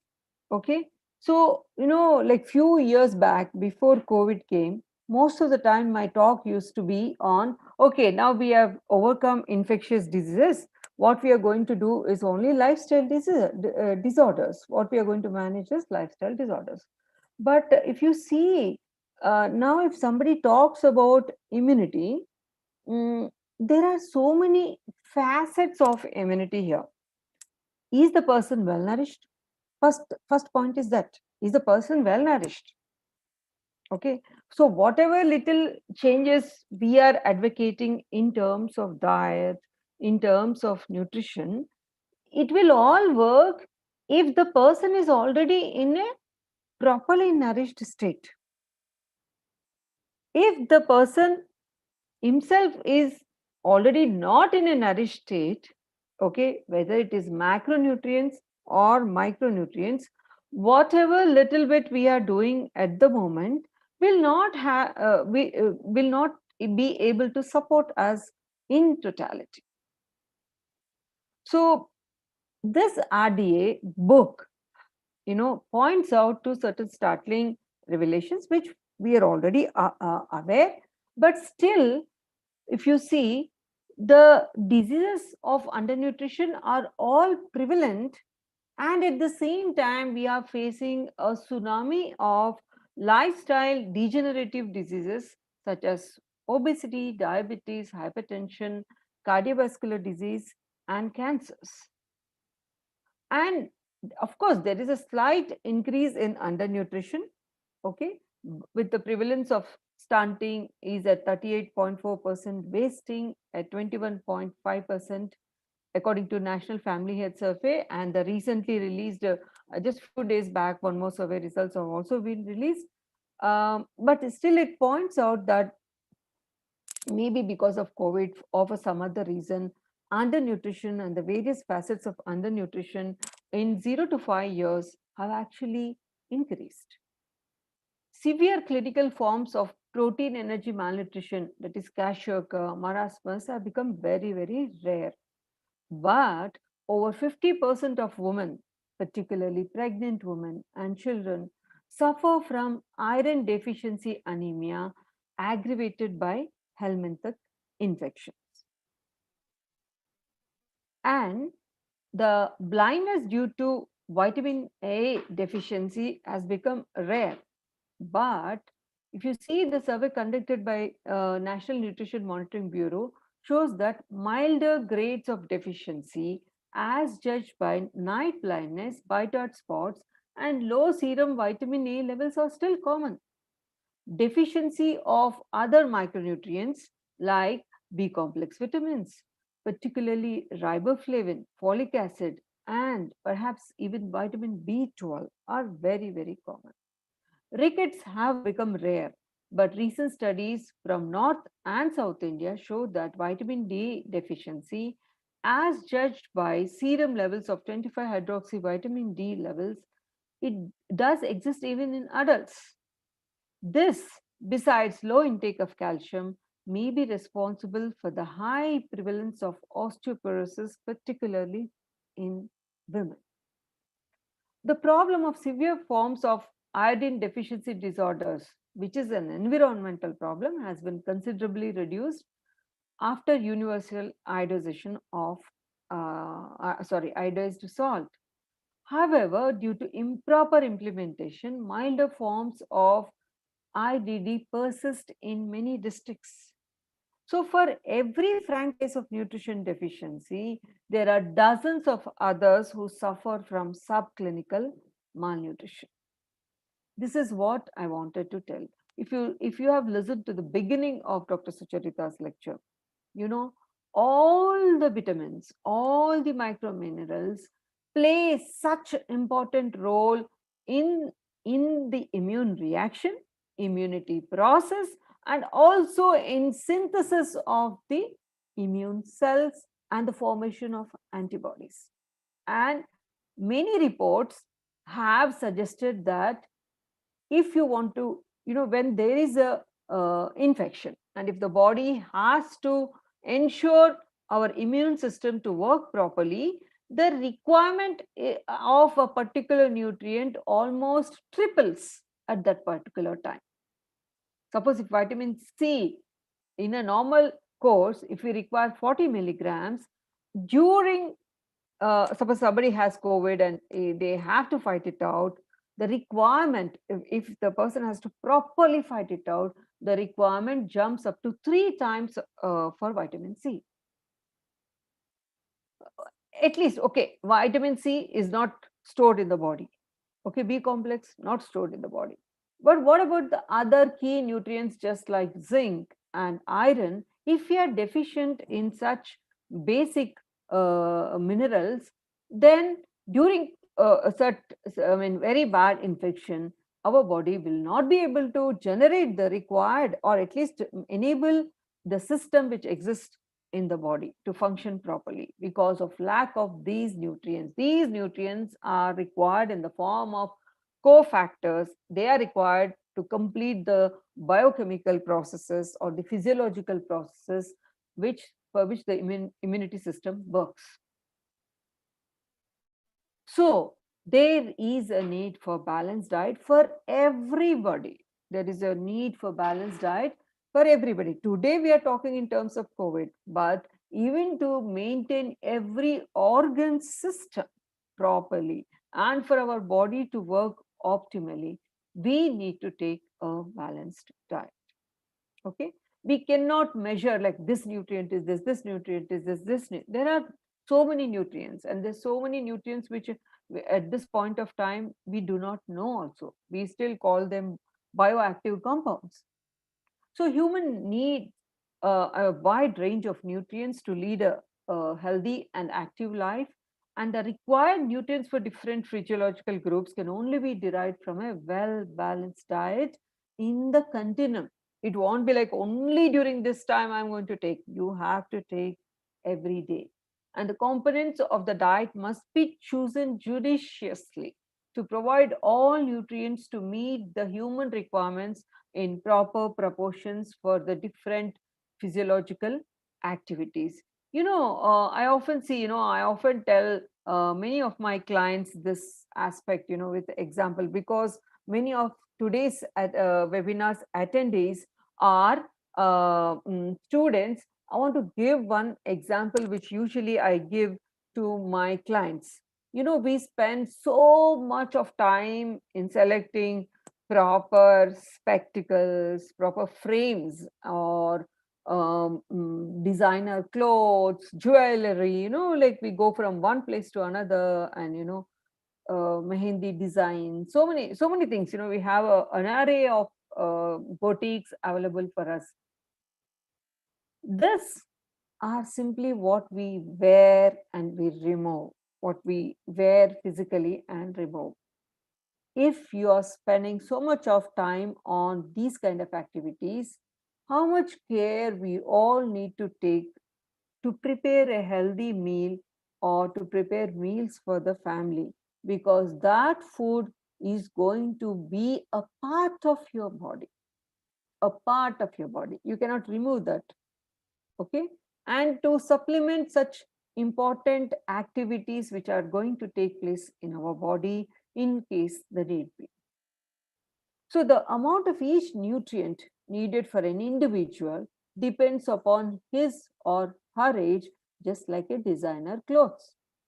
Okay, we go for a specific tailor shop, that the fitting is perfect there. Okay, why do we do that? There are so many sizes available. So also a balanced diet is varied with, and it should be specific for that particular individual. We no more, we are not in a stage where to say, okay, ila aithe baguntundi or ivi general ga teeskunte baguntundi. It will not be anymore henceforth. Adults need nutrients for maintenance of constant body weight and for ensuring proper body function. And infants and young children grow rapidly and require nutrients not only for maintenance but also for growth. They require relatively more nutrients per kg body weight than adults. So we cannot even say that adults require differently, children can take whatever they want. No, when it comes to quality of diet, whether it is a child or adult, quality is paramount for everything because the child is growing. Okay, the adult needs is for maintenance. And of course, in pregnancy and lactation, the needs are much more critical because they are going to nourish they are going to create a new baby, and not only create a new baby, the kind of nutrients what we provide in utero is going to program that baby's nutritional requirements or functioning in future generations. Okay, the number of eggs a girl, I mean, suppose if it is a baby fetus, the number of eggs which the baby girl is going to have in future are already being formed inside the mother's womb. And how we use our carbohydrates, how our body composition is, the root, the programming happens in utero. Okay, that's why giving appropriate nutrients not only during pregnancy and lactation, I would go a step ahead and say prenatally, preconceptionally, the mother should be properly nourished. Only then a pregnancy has to be planned if we want our future generation to be in optimal health condition and to meet the genetic potential what we are Indians are. Okay, and of course, in pregnancy you have maternal tissue expansion, new tissue synthesis of the baby, and milk secretion. Today, you see startling revelations about milk composition. Okay, not only nutrients, it's not only, we have gone way beyond that. Yes, nutrient needs are tailor-made for the baby's growth, but beyond that there's so much of information, so much of other information which is passed on. Whatever the mother has acquired will be passed on to the baby. Okay, so the nutrition composition itself has evolved. I want young girls to go and see the latest reviews on nutritional composition of breast milk. It is amazing. So these extra nutrients, of course, are essential for normal growth of infants in utero and during early postnatal life. So whatever is there in the breast milk, some of them will depend upon what was given during pregnancy, what was stored during the pregnancy, and what is stored during the pregnancy depends upon what the young girl already had before conception of the pregnancy. So it's all in a cycle, it's a vicious cycle. So it may, I mean, this all I'm telling you because most of the students are going to be would be mothers or fathers, so they need to plan the pregnancy properly. Just like after getting COVID, taking good nutritious food, yes, it helps to some extent, but before, if the person is properly well nourished, it helps to the maximum. Similarly, in pregnancy also the same thing happens. So now coming back to today's topic, energy. When you talk about energy, okay, there are no standard recommendations anymore. Okay, so it depends upon two factors. What is your existing body weight and what is your activity level? Okay, even in the previous RDA also the same criteria we used to follow. But I'm going to go a little bit more in today's talk. So if you see ideal body weight, it is 30 kilocalories per kg per day. If you see underweight, 20% below ideal body weight, it is 40 kilocalories per kg per day. And overweight, that is 20% above the ideal body weight, the recommendation is 20 kilocalories per kg per day. But it's not so simple. In the hospital, most of the manuals write like this. Okay, but when you have to take in for your body or our family members' energy requirement, we have to go a step beyond what their current body weight is. We have to also look into what is their physical activity pattern, because The resting metabolic rate depends upon their physical activity level. So broadly, ICMR classified these categories, that is sedentary work, moderate work, and heavy work, with a PAL of 1.4, and if it is moderate work, 1.8, if it is heavy work, 2.3. And there are a lot of predictive equations available, which you can see in the revised guidelines itself, which is there in NAAC's website. So coming to the physical inactivity. So what they are talking is about physical activity. If you're doing activity, you can give what level. But if you're not at all doing any activity, then how do you recommend the physical energy? Okay. So what do you mean by physical inactivity? Okay, it's not even, we are not even doing the basic physical activity. Many of the urban population and also to some extent rural population also. So it is increasing over the last decade, and Indian Council, in a very good study conducted by ICMR India study, what they have found is 54.4% were found to be inactive, and inactivity being higher in urban areas, it's almost up to 65%. That is 58% among men. And see this, 71% of women are inactive. We come into inactivity. The reported PAL values for sedentary population range between 1.17 and 1.2 only, where the ICMR recommends at least, I'll just go back to the previous slide. Sedentary activity is 1.4. If it is 1.4, then the energy will be this much. But if you are doing less than that, what should be our activity? That is a question. Okay. The studies clearly show that there is a shift in physical activity from active to inactive.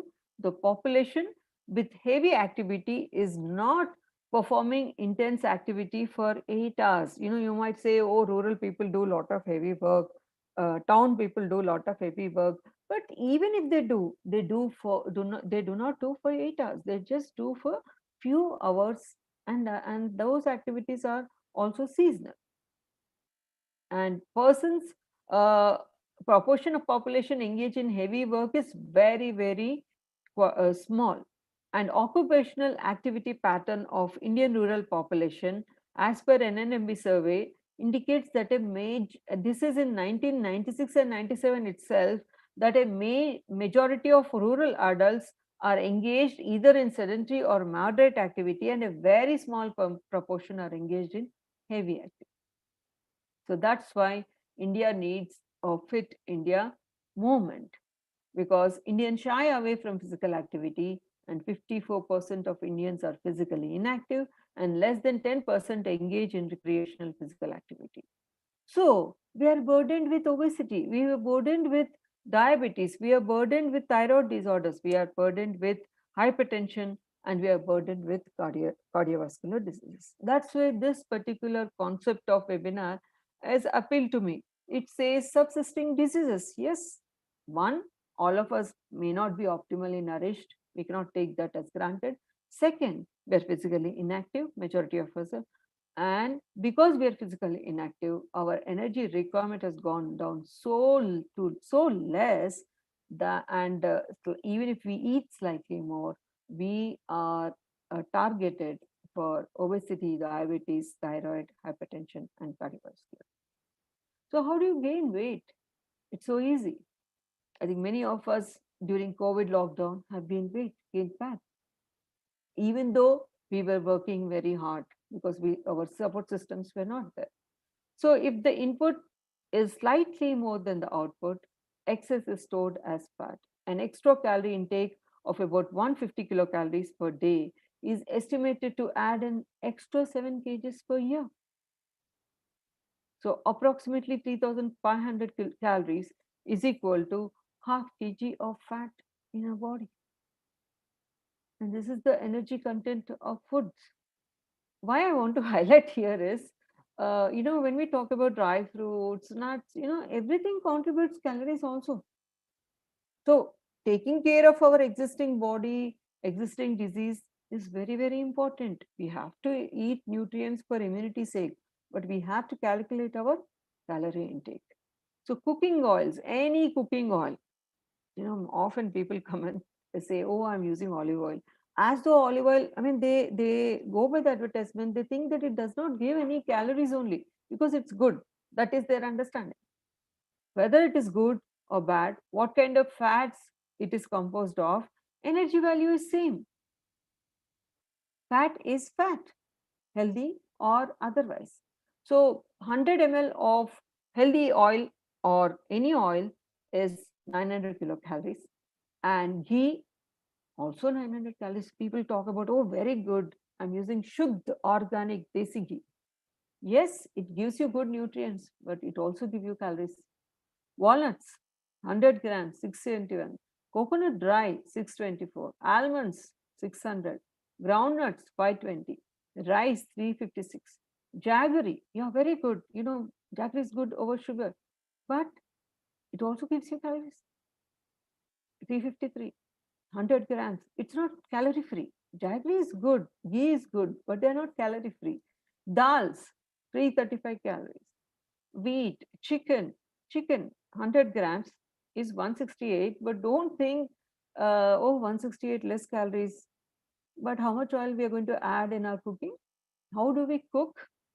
All of us, definitely we add loads of oil for cooking chicken.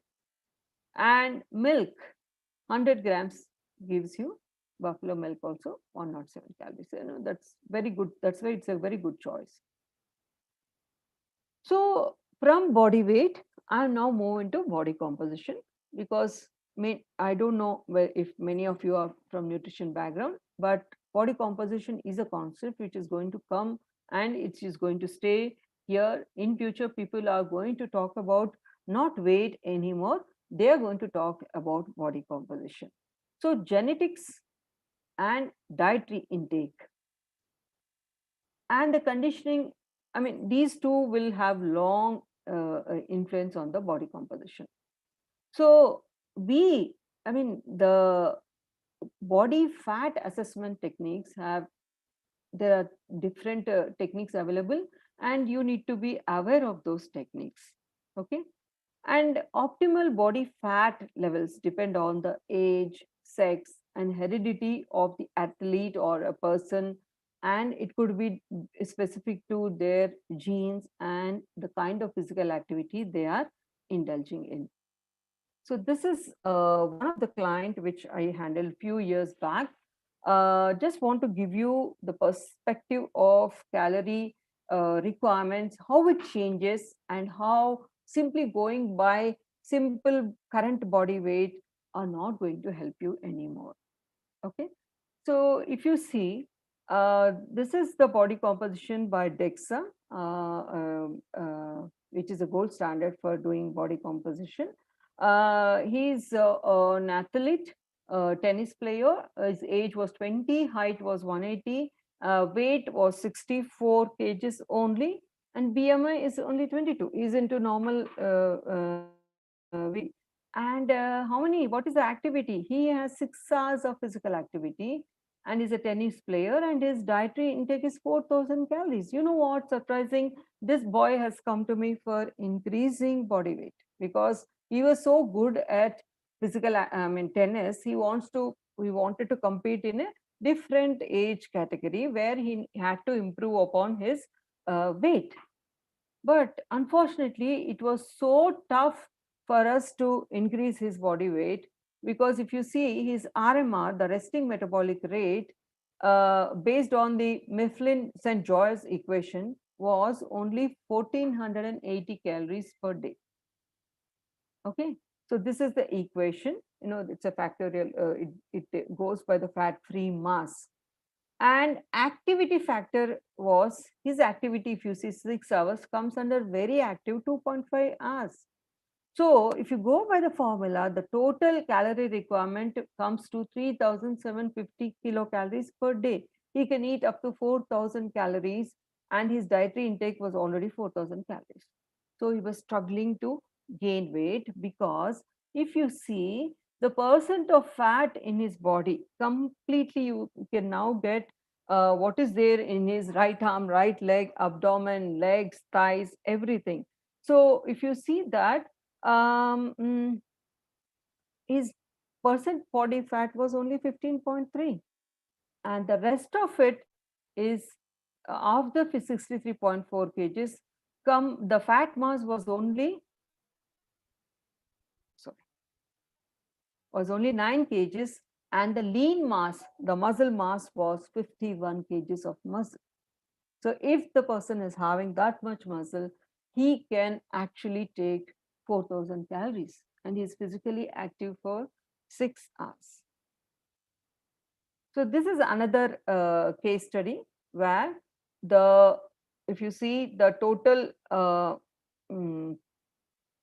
weight is 86 kgs and fat is 49, and the percent, but if you see in terms of kgs, it is 41 kgs of fat, 42 kgs of muscle, and bone density is 2.5. Okay, but activity was 0. He was physically inactive. So the resting metabolic rate of 1300 calories is what this particular person has to consume to maintain the body weight. And this is one typical case of a PCOS patient. It's a girl, a woman named Soumya, 24, age was 24 years, height was 161, weight was 74, BMI was 34. Activity level, which we calculated in terms of step count, was only 2000. That is not even sedentary, it is low sedentary. So if you see the body fat, it is 48%. And if you see in terms of kgs, of the 73 kgs of body weight, 34 kgs of fat she has and 37 kgs of muscle she has. So because the activity factor is only 1, the total calorie requirement is only 187. That's it. Because of the calculation formulas which takes fat-free mass into consideration and physical activity into consideration. So quantity of food depends upon age, weight, activity, and lifestyle. And we all know that different nutrients, macronutrients, give us different calories. 1 gram of carbohydrate, we get 4 calories. 1 gram of protein, we get 4 calories. And 1 gram of fat gives you 9 calories. So these are the general RDA, revised RDA, because the body weights has been revised. The average weight for male, they have now taken it as 65 kgs, and average weight of the woman, it is the same, it is a 55 kgs. And if you see, they are recommended, general recommendation is for sedentary work, it is 32 kilocalories per kg per day, and moderate 42, heavy 53. But most of us will come under not even sedentary, but low sedentary. So we have to be careful here. And women, it is different for women. It is 30 kilocalories per kg per day per sedentary.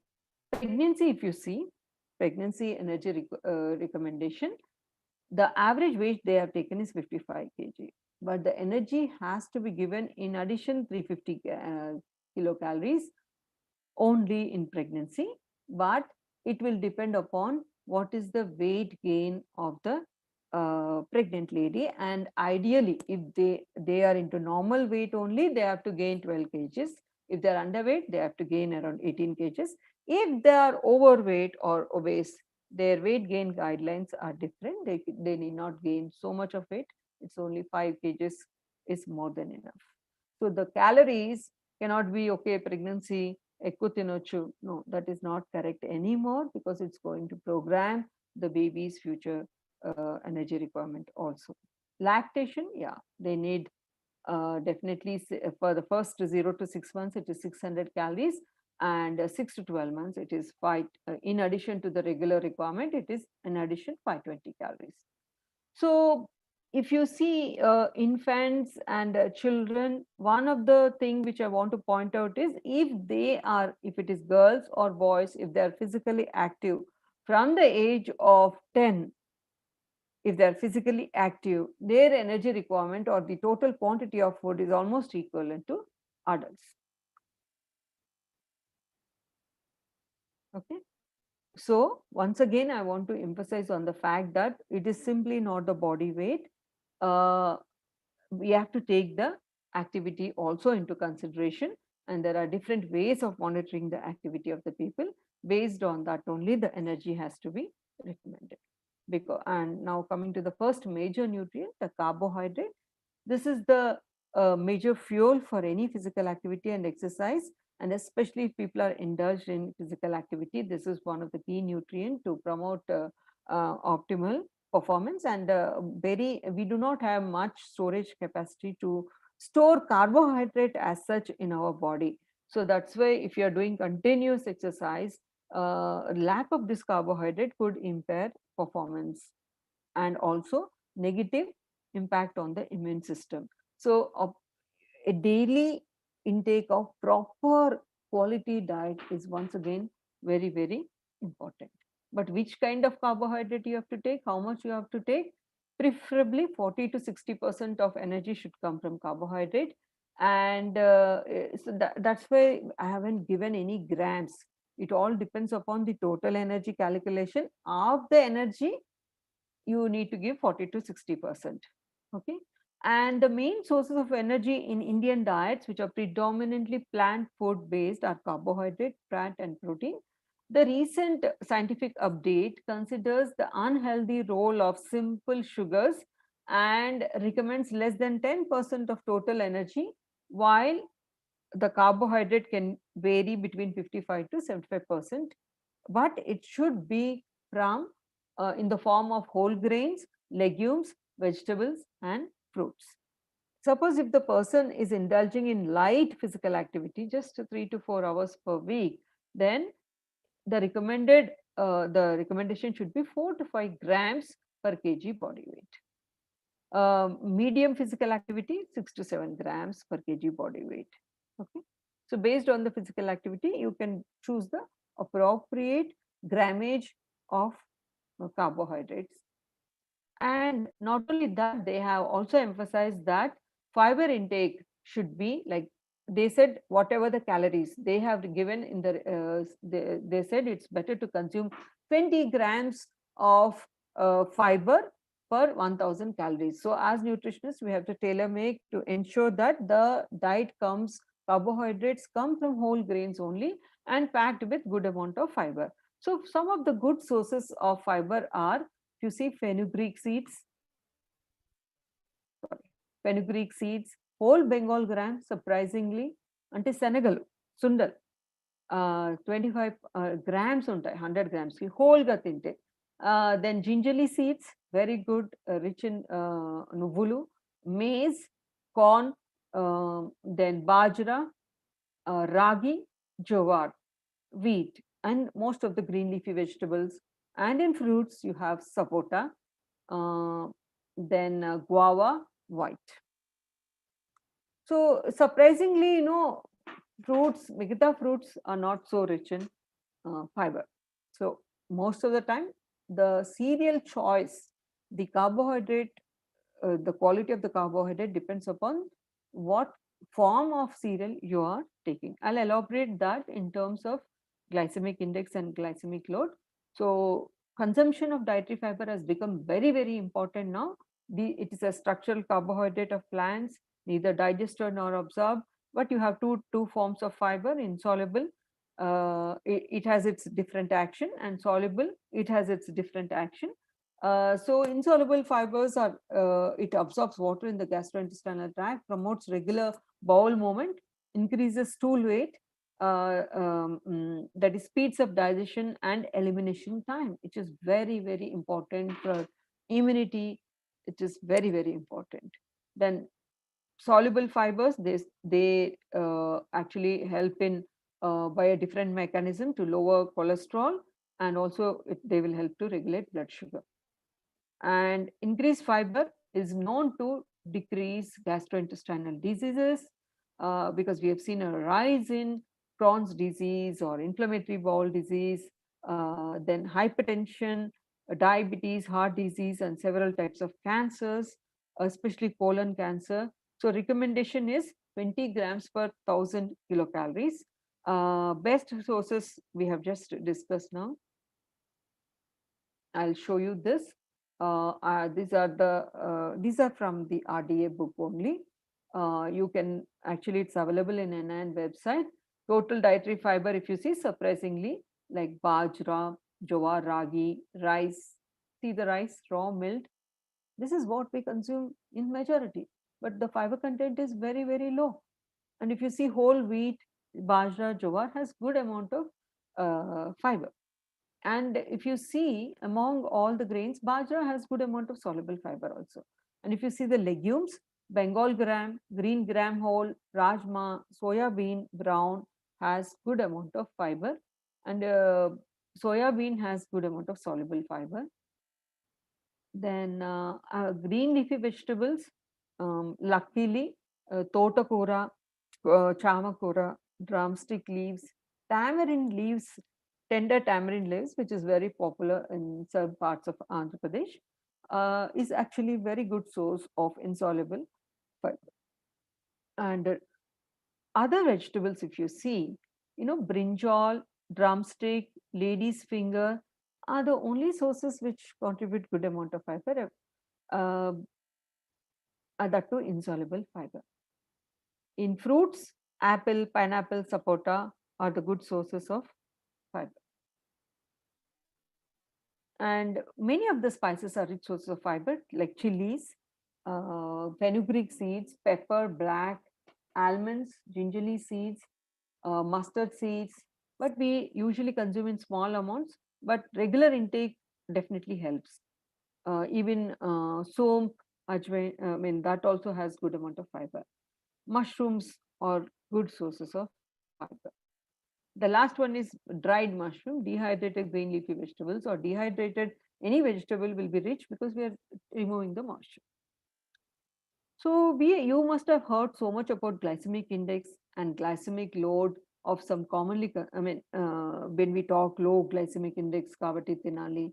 So we have now moved to relate glycemic index as well as glycemic load also in a particular food. It just having low glycemic index, it's not going to help us anymore. We have to have low glycemic index plus low glycemic load, that is the total amount of carbohydrate also.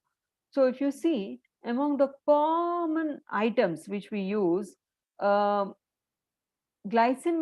load is that it indicates the amount of carbohydrate there. So dosa, idli, pongal, 26, 36 and 35. Okay. But if you see rajma, dokla or pesarattu or chila, ante chila Bengal ante senagapindi dosa, the glycemic index is slightly low, and but compared to cornflakes, and the same corn has more fiber, just now we have seen, but if you process them into cornflakes, the glycemic index is high, it is 81. Are they rolled oats? 55. Instant oats porridge, it is 79. Rice porridge, 78. So we have to be very, very careful, not only looking at glycemic index. Many time in the advertisement people talk about glycemic index, but it's important for you to also see not only glycemic index but also the glycemic load also of these products. So if you see rajma, dokla, chila, the glycemic load is very less, like 6, 10, 10, compared to the glycemic load of idli, dosa and pongal, which are very, very commonly consumed in your area as breakfast. They are good, but they give substantial amount of carbohydrate. Now dates, when we talk about immunity, people are simply taking many dry fruits, and dates also people are consuming, but it's a dehydrated fruit. The glycemic index is low only, but the glycemic load is 42. That is, so much of carbohydrate is there in that, because it's a dehydrated fruit. Coming to the common fruits, banana, pineapple, mango, papaya. See the glycemic index. You know, papaya has more glycemic index compared to banana, but we go by popular notions. But go for the load. You see the load. Banana has 12 glycemic load, while papaya has 17. It is more, but people consider papayas to be more nutritious. Okay, and there is no serving size. We buy in cages. Papaya we buy in cages and we stock food. So it's a good food, but when you are recommending to existing diseased people or people who have to maintain their body weight, you have to be careful about the quantity and quality of fruits. Now coming to the fat, it's essential for our body functioning, and 20 to 30% of energy of the total intake should be from fat, and consuming more than 20% of the energy is not going to help us not only for physically active people, even the normal people. And we all know that consuming healthy fats is important for the proper functioning of the body. And we know that there are visible fats and there are plant-based oils and animal-based oil. There are many times a lot of fat is invisible as a component of cereals, pulses, spices, nuts, vegetables, animal I mean in milk, flesh foods, organ meats. So we just need 20 grams or 30 grams based on the calorie requirement only. So this is the fat requirement for according to the new RDA. So for adults, the requirement is 25 grams if they are sedentary, but we are actually doing less sedentary work, so it is a questionable. Then adult women need only 20 grams, but again, we are not doing that much of physical activity. So, but if you see children, almost most of them need slightly more, like because assuming that they are physically active. If they are not physically active, they don't need that much of oil in their diets. It doesn't mean children kada entena tinochu. No. See here how the fat requirement goes up only based on the physical requirement. And this is the fatty acid profile of commonly used cooking oils in our country. These are saturated fats, monounsaturated fat, linoleic acid, alpha linoleic acid. Because there's so much of discussion on popular TV whether to take ghee. Some person comes and says you can eat ghee, take liters, nothing will happen. And some of them will come and say no, you have to take less oil. See, ultimately we need equal proportion of saturated, monounsaturated and omega-6 and omega-3 fatty acids. So there's no particular oil which is the best for our consumption, because nobody, I mean, the nature has not decided to produce cooking oil for humans. You know, we are using them as our food. So it is not perfect, like one oil can give all the variety of fatty acids our human body requires. So what we need to do is we should be aware based on the season, based on the local availability, based on the cost. You can mix and match the cooking oils and then use accordingly. There's no statement can be given saying that, oh, idi manchidi, okay, use this only, everybody use only. How many people can afford 1000 rupees per kg or 500 rupees per kg cooking oil? Is it possible? I don't think so. It's possible. No, it's not possible. And it's not good also. So groundnut oil, if you see, one of the commonly used oil, it is reasonably good. It has 90% saturated fats and 41% MUFA and linoleic acid 32%. And it has alpha linoleic acid also, provided it is not removed in the processing. Rice bran, one of the best oil. Sesame oil, 16, 41, 42. Then you have safflower and sunflower seeds, less saturated fatty acids, but more omega-6 oils. Okay. Then you have oils which are rich in linoleic and alpha linoleic acid. like soybean oil, mustard oil, then you have flaxseed, which is the richest source of alpha-linoleic acid. And high trans fats are generally, are known to be present in vanaspati. That is, these are artificially created solid fats from vegetable oils.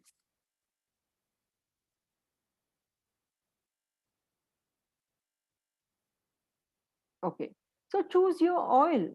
Okay, there won't be any one particular oil. You can use different oils based on your utility. Suppose if you are using safflower and sunflower oil, then you can occasionally use soybean oil, or you can use more flax seeds, okay, to balance your requirement.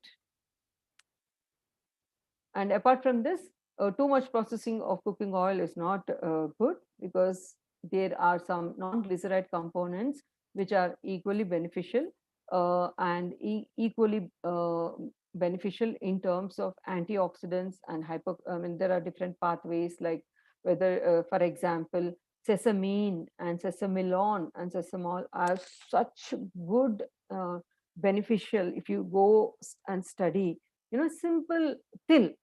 So Indian diet, actually, if you see traditionally, we have used every type of plants and seeds which are available as per the season. Only now we are, trying to, use lesser number of items, which is not good. We have to include multiple variety of oil seeds and oils and different vegetables and different grains. So these, based upon the seasonal availability and the cost, you can use multiple blends, which we all know, like groundnut, sesame, rice bran, or cottonseed oil, plus mustard or rapeseed oil, or you can use soybean oil. Then if somebody is using safflower and sunflower, better to use with palm oil and occasionally mustard oil. So if they are using sunflower, safflower, you can occasionally use sesame and rice bran oil. Limit the use of butter and ghee as per the current recommendation. Avoid using partially hydrogenated vegetable oil for frying, especially sweets and prasadams. It is better whenever we are frying, we have to choose oil which has high thermal stability. So, for example, palm oil, sesame oil, rice bran oil, these have high thermal stability. So do not use safflower oil or sunflower oil for deep frying, even if you are making occasionally at home. So many often, most of the bakeries use shortening or for Indian sweets and mithais. So it is better, instead of partially hydrogenated oil, to use solidified coconut oil or palm oil. That is better choice. So it's not only this, simply by altering the kind of foods you're in and the processing, you can get all kinds of healthy fats in your diet. Okay, so if people are not consuming fish, there's plenty of other sources of alpha-linoleic acid, because taking omega-3 fatty acids also is very, very important in terms of modern degenerative diseases and also for immunity, like heart disease, stroke, cancer, diabetes. Now we know that it's a drama between the cells and our daily metabolism. What is our dietary intake? How we are handling our body. So often we are facing a lot of inflammatory conditions. There is a rise in autoimmune diseases because we are all highly stressed and we have a lot of negative moods and we are facing depression. So alpha-linoleic acid is a natural omega-3 fatty acid, and many people, there is lack of availability of fish, or we don't consume fish on a regular basis. If you consume fish, you will get directly formed EPA, DHA. And if you are not consuming fish, it is better to take alpha-linoleic acid. It is at least 1.6 grams per day.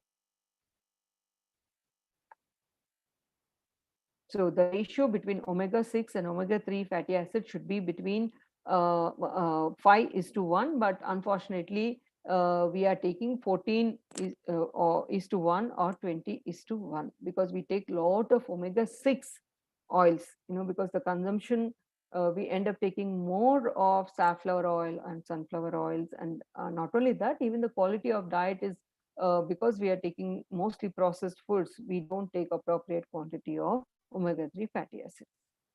So these are the natural rich sources of omega-3 fatty acids which provide AHA.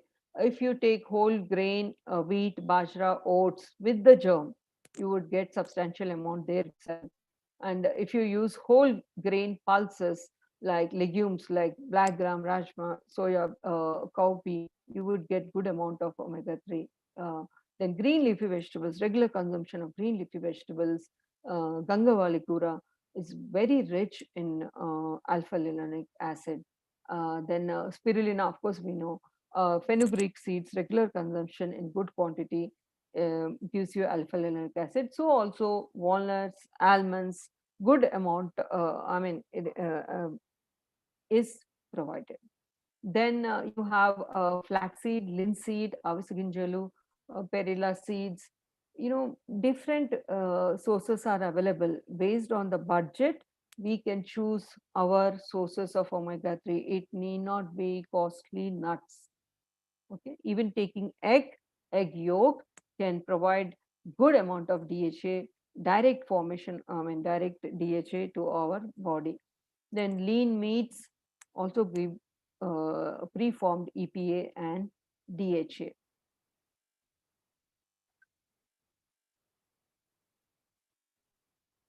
Then you have most of the vegetable oils. If you directly use soybean oil, flaxseed, you will get omega-3, and these are the other sources which are rich in ALA, alpha-linolenic acid. Whole black gram, whole rajma, drumstick leaves, gogu leaves, mustard leaves, walnuts. Unfortunately, what happens is walnuts are the super rich sources. Linseeds are also equally they have much more than walnuts, but walnuts are promoted and flax seeds are not promoted. That's the only difference. Okay. So based on the budget, we as nutritionists, we have to be very, very pragmatic in recommending the good and reasonable food choices for our population, benefiting our farmers, benefiting the population also. These are the various fishes, because in Andhra Pradesh, the usage of fish is seasonal, but then because omega-3 fatty acids can be stored in the liver, consumption of different fishes then is definitely beneficial. Protein, good amount of protein. We know the good amount of amino acids play such an important role in not only maintaining our metabolism, but also in immunity. So these are the general requirements of protein, 1 gram per kg. But if somebody is indulging in heavy exercise, they need more. And the good sources of protein are soya bean, cheese, fishes, chicken, dals, 100 grams give you 22.6 grams, meat, uh, meat gives 22 grams per 100 grams, groundnuts, paneer. So new point which the RDA says is the quality of a mixed diet, the bioavailability of the protein, the utilization, the digestibility of protein is better in a combination diet. So if you in Indian diet, if you take a plain Indian rice diet, the true digestibility is 77%. But if we encourage milk consumption along with that, the digestibility is 87%. So like that, the more number of foods you are taking your rice with, like soya flour or unpolished grains, maize, maize plus beans, milk, or you're adding egg, definitely the digestibility of the protein is a lot better, equivalent to the other good protein sources, which are very, very costly. The affordability also have to be kept in mind. So this is the low cost Indian vegetarian diet for an adult man doing moderate activity. So if you see, they are recommending a ratio of cereals and millets and wheat. So 40% rice, 40% wheat, and 20% of millets are suggested at this point of time to ensure proper amino acid and protein digestibility also in the diet, and also to give appropriate micronutrients. So green leafy vegetables, the recommendation is an increase to 150 grams.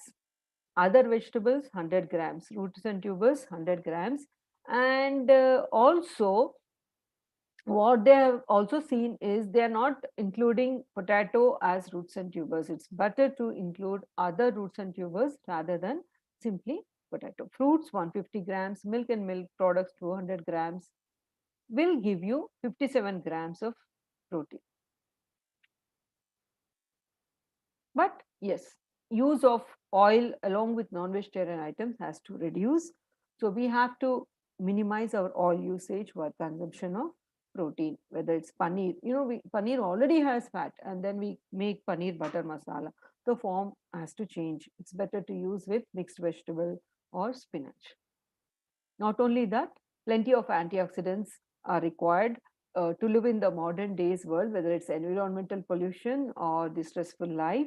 So they have recommended consumption of 400 grams per day of fruits and vegetables to obtain sufficient amount of antioxidants such as beta carotene, vitamin C, and certain non-nutrients like polyphenols and flavonoids, which may protect us against chronic diseases.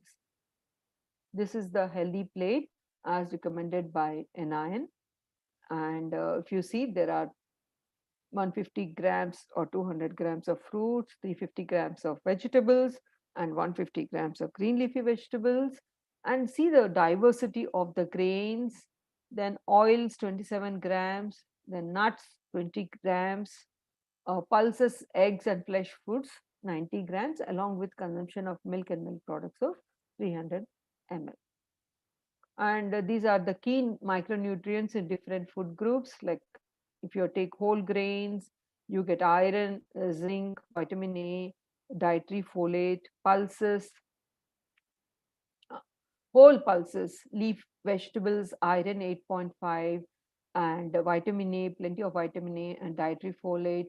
Other vegetables, if you compare, we spend a lot of time on other vegetables, but iron is little, and also vitamin A also is little, and dietary folate also is, to some extent it is there. So like even in fruits also, if you see, if you take appropriate seasonal fruits only, you would get vitamin A and dietary folate. Sorry, one second.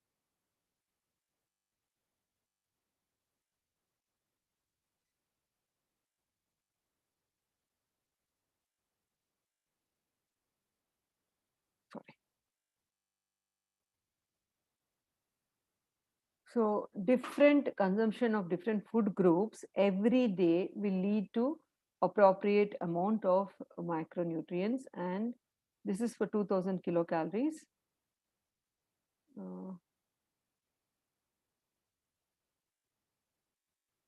So consumption and proportion of food groups indicated in the plate helps to prevent macronutrient and micronutrient malnutrition, which is a hidden hunger.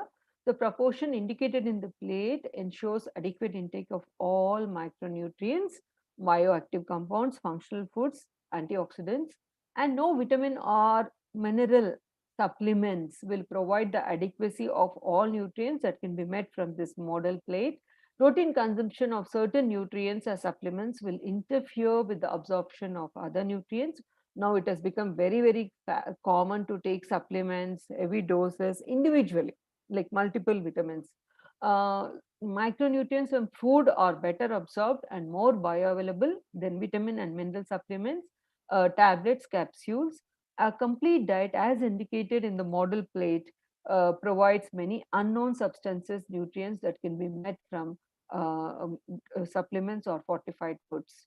It improves. So regular consumption of this balanced diet every day improves immunity and resistance to infections, maintains good microbial flora, beneficial bacteria in the intestine, prevents diabetes, CBD, heart attack, stroke, and many other diseases, maintains appropriate alkalinity and thereby reduces inflammation and decreases chance of kidney stone formation, which has become rampant now, prevents insulin resistance and maintains appropriate insulin sensitivity and glycemic index, ensures adequate fiber and therefore prevents constipation, prevents adverse effects of environmental pollution and toxins such as heavy metals and pesticides by working as a detoxifying diet.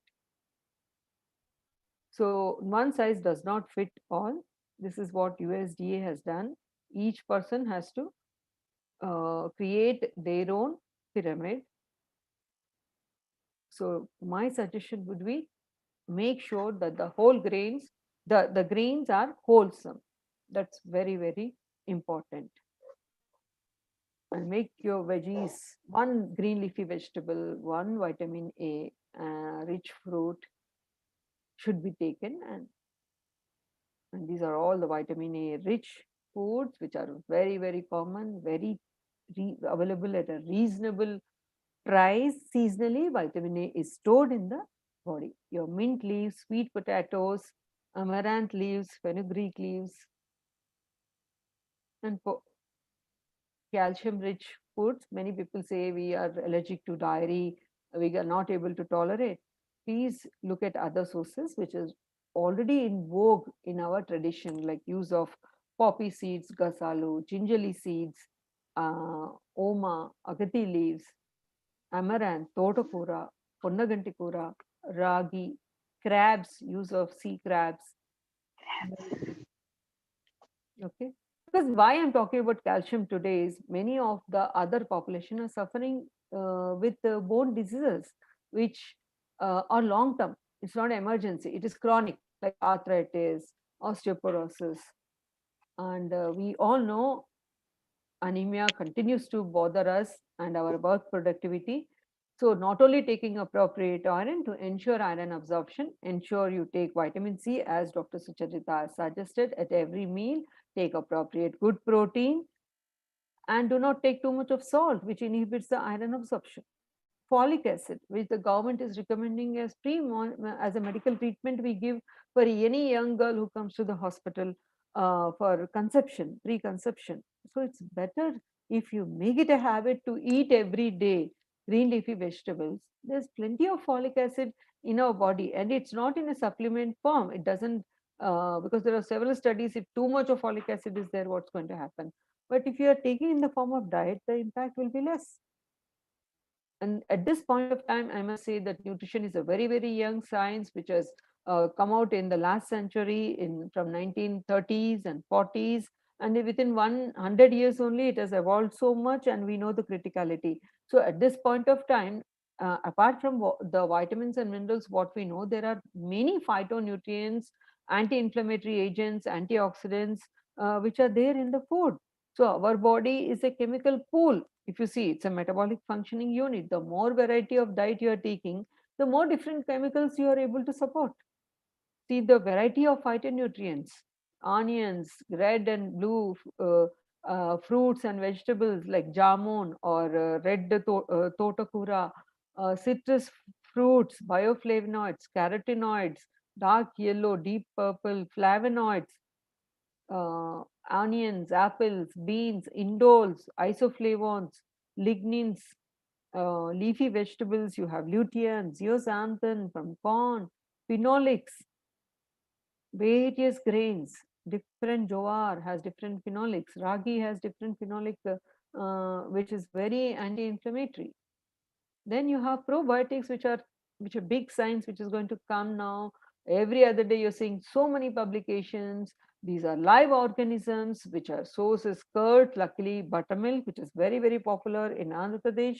So it helps in maintaining a healthy gut, and 400 types of good bacteria residing in the digestive tract that reduces the effects of harmful bacteria. And the person who has good bacteria in the gut has automatically good immunity. If the gut is in a good condition, its porosity is good, he can ward off lot of heavy infection, even in the hospital critical patients also. And not only that, the probiotics are known to control sugar, decrease colon cancer, improve decrease in blood pressure, improve mineral absorption. Then prebiotics are which helpful in ensuring we have proper gut bacteria. They are non-digestible but stimulate the growth of good bacteria. So known prebiotics are from garlic, onion, raw banana, oatmeal, barley, green leafy vegetables, curds. Then water, appropriate water intake. RDA recommends appropriate water intake. The first time the NIN RDA gives the ideal water intake per kg body weight based on the physical activity. It ranges from 32 to 58 ml per kg body weight for women and 27 to 50 ml per kg body mass, with sedentary group at the lower end and heavy working group at the higher end. And for children, the requirement is greater than 60 ml per kg body mass. For adolescent boys, it ranges from 47 to 60 ml. And for girls, it is 39 to 49. For pregnant and lactating mothers, we all know that they need more, their water intake is more. So 2.1 to 3.2 liters per day is suggested. For old age, irrespective of the gender, the present consensus of water requirement from beverages is 33 ml per kg body mass for sedentary activity and 38 ml per kg body mass for moderate activity. So we have to customize our diet. We can't even go by the simple body weight. All of us should know what is our body composition, the bone density, the muscle mass, and the fat percentage. And we have to aim, we have to change our body at a body composition level, not only at a body weight level. So make your own pyramid, select foods. So you can distribute your meals through the day, different calorie percentages are prescribed, spread across the day, that is better. Always eat small meals frequently or based on your body metabolism. We nowadays can't give one single solution. These are the standard portion sizes, you all know, and different portion of based on the sedentary woman, moderate woman, and heavy woman. This is a pictorial depiction. This is a more common dietary plan in terms of grams of different food groups and what are the nutrients they are giving. Like 275 grams of cereals and millets, and as I told you, they are suggesting a ratio between rice, wheat, and millets, like 40, 40, 40, 20. Legumes, 80 grams. Green leafy vegetables, 150. Other vegetables, 200. Roots and tubers, excluding potato, 100 grams. Fruits, 150. Oil, milk, 300 grams. Oil seeds and nuts, 30 grams. Spices, 10 grams. If you take on an average, because every day we are going to use different vegetables, different grains, on an average, the person gets 2000 kilocalories. Non-vegetarian, also 2000 calories. So they are able to meet the protein, visible fat, calcium, iron, zinc, magnesium, vitamin A, riboflavin as per the requirement. And for cereals and millets, it's recommended to consume 50% as whole grains. No processing allowed. The lesser the processing, the better micronutrient profile you are going. So this is estimated average requirement, and this is recommended dietary allowances. Okay. This is another healthy diet based for a moderate active woman. Then if the slight increase in cereals and millets, pulses, but the quality should be the same. These are the standard spoons, cups. And of course, we all know that eating breakfast, looking into portion size is very, very important. Be active, be active. Every day, we Indians cannot afford to be physically inactive because genetically we are having more body fat already and we are short statured, and it's very difficult to expend energy, and this exercise will have a compounding effect. The more you do, the more food you can eat and more nutrients you can provide. The less physical activity, the less if you eat less also, your body will be gaining a lot. These are the calorific values of common foods. This is a sample menu.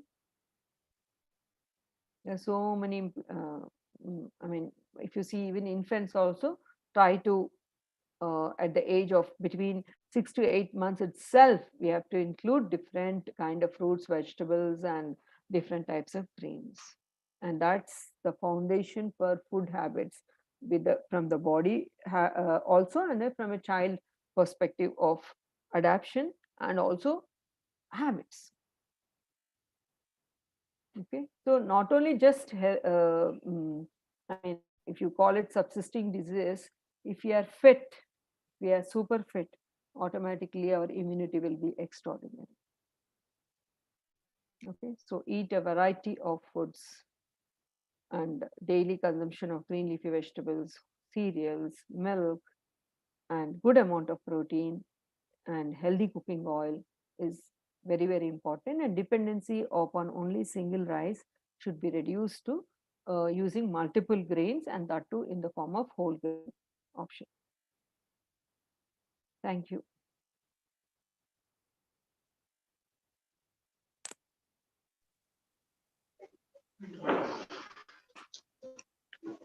Am I audible? Yeah, yeah. Subramaniam sir. Thank you, Dr. Janaki.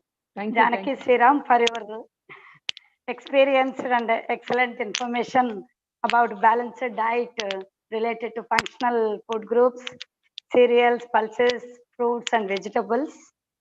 Now I will invite Srimati T. Swarnalatha to give us feedback about the webinar and also question answer session. Swarnalatha, are you ready?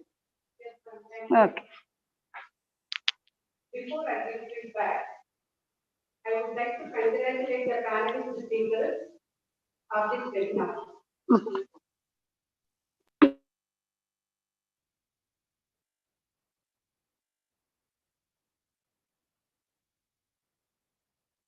I think we lost the audio. Some of the aspects of I'm interrupting you, Swarnalatha. Subramaniam sir. Ma'am. Swarnalatha madam, connect it to Swarnalatha madam, sir. Okay, ma'am. Swarnalatha ma'am, please switch on your. Yeah. Unmute yourself, madam. Oh, okay.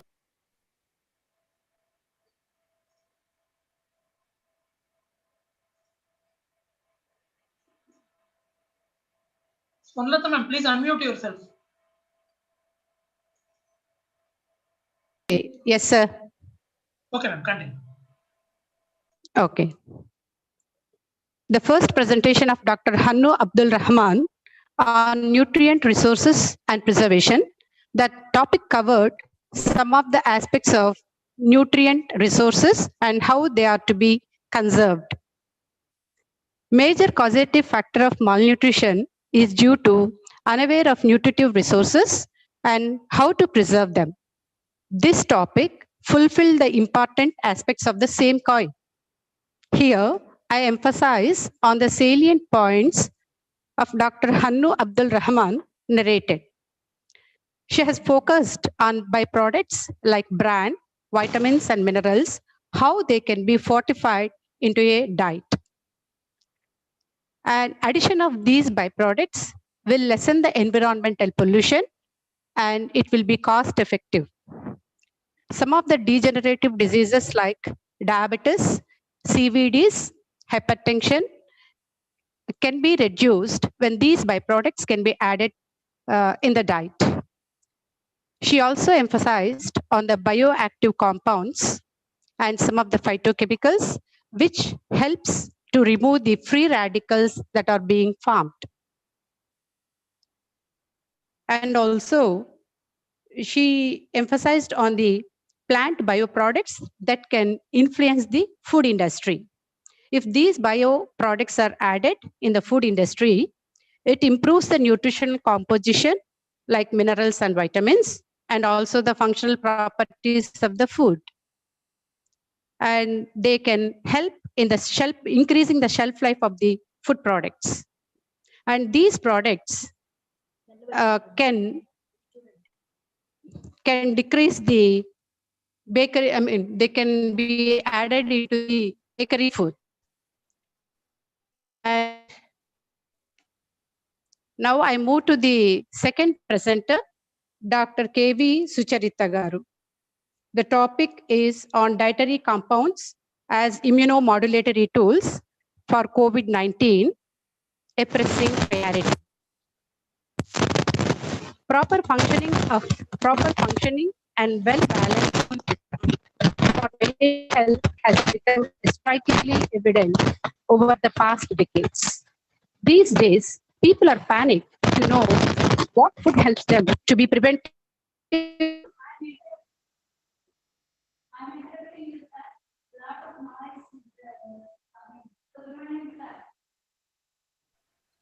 Ma'am.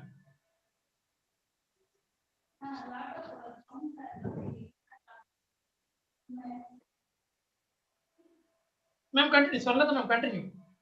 Yes, thank you. These days, people are panicked to know what food helps them to be preventive cum curative from COVID-19. Dr. K.V.Sucharitha explained vividly about the diet and nutrition, its effect on the functioning of various immune parameters, and described with respect to food products. And also added about the importance of micronutrients to better the immunity, which includes vitamin A, C, E, B6, folate, iron, zinc, selenium, B12, and vitamin D. And she, in her narration, she explained about the types of immunity and the synergetic contribution of multiple nutrients, and also emphasized that no single nutrient barely drives the immunity. And she has given a lot of research information about how the malnutrition is related to COVID-19. And it is presented that 66.7% of the malnourished people are suffering from COVID-19.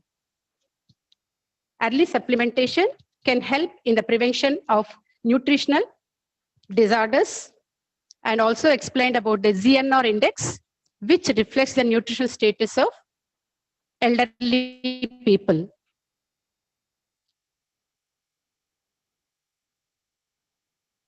And she said about Eat Right India is the slogan of today's need.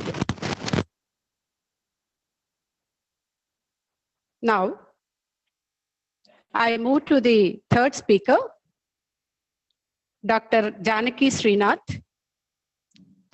The topic is importance of balanced diet as per raised RDA 2020 for Indians. It helps in the elimination of all forms of malnutrition for a progressive, healthy India. And this topic is very near the moment.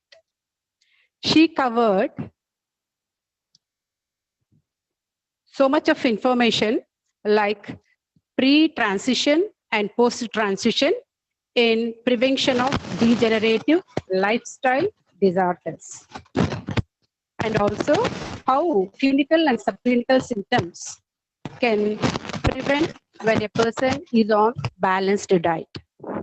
And also explained about the balanced diet of various age groups, like adult children, and starting from pre-conceiving period to pregnancy and lactation. And she also given a lot of focus on physical inactivity of urban women, which poses a lot of demand at present. And another slogan added to this talk is Fit India Movement. And here I would like to emphasize, because this is really, we all should remember that 150 calories per day extra adds up to 7 kgs of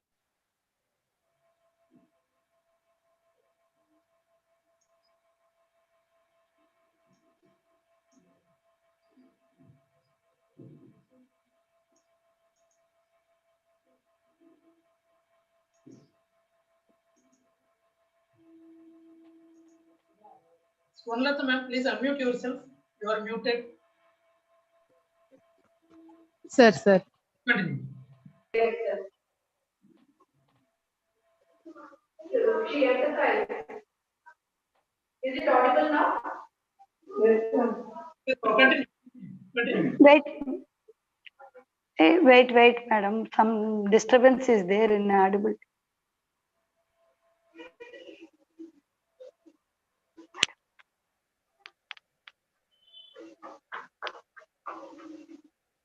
Shall I start? Continue, ma'am. Continue. Dr. Janaki emphasized on the food requirements based on the weight, height, age, and gender. Calorie requirement is based on the secondary, moderate, and heavy ones. I also emphasize on consumption of vitamins.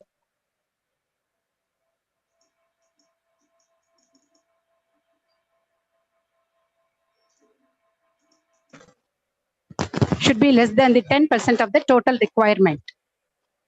The often neglected important nutrient in our diet is the fiber.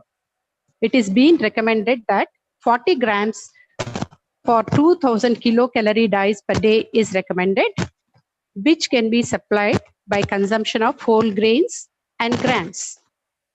And she also emphasized health benefits of fiber, like it lowers the cholesterol, regulate the blood sugar levels, hypertension, and colon cancers. It has been known that glycemic index of the food to be taken into consideration. By this lecture, we get to know that not only glycemic index, but glycemic load is also to be added while we consider the glycemic index of the foods. This insight helps us to know about the glycemic load of the food. And also, she explained about the visible and invisible fats in foods.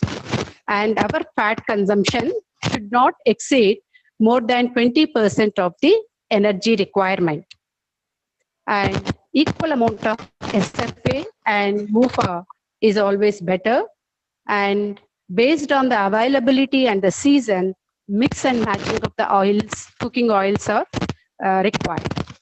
And also being emphasized about PHVO, partially hydrogenated vegetable oils, must not be used while frying the foods.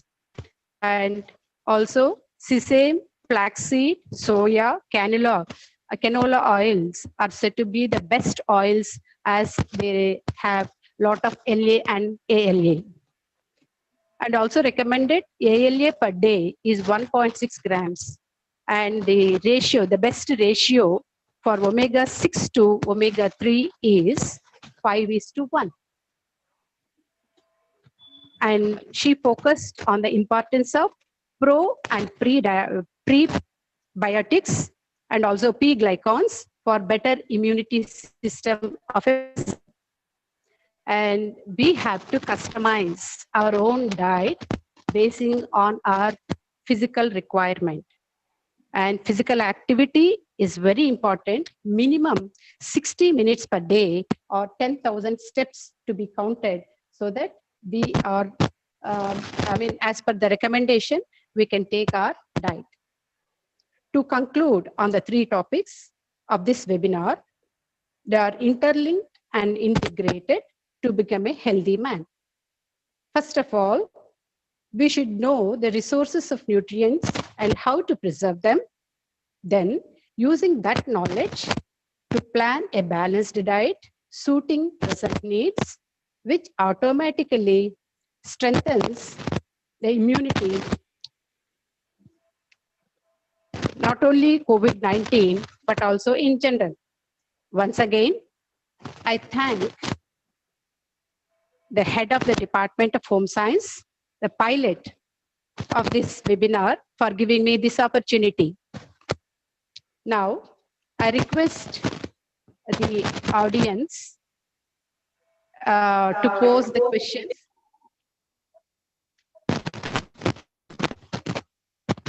Pose the to pose the question. One request, Subramaniam sir. Audio disturbance is there. Can you correct that, sir? Don't move your mic. Further, don't move your mic. Yes, sir. Okay, continue. Ma'am, continue, ma'am. Continue the session. Yeah. So this is the time for the questions from the audience.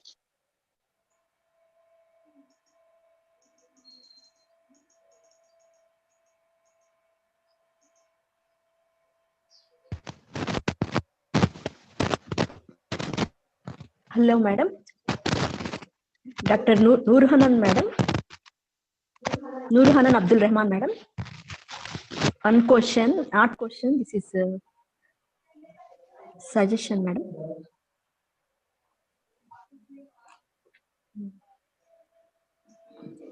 Yes. Dr. Nurhanan, madam.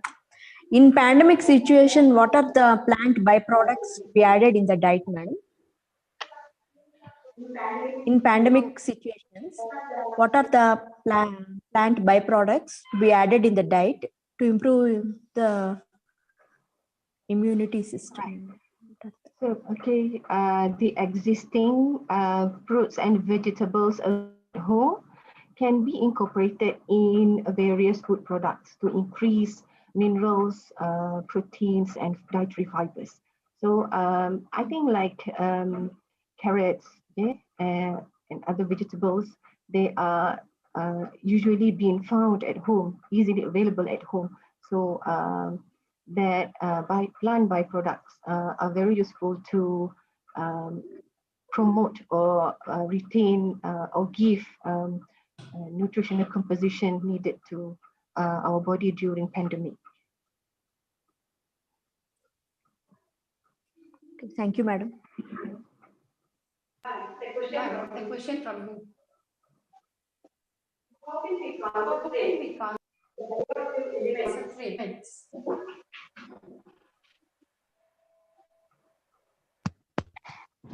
Hello, madam.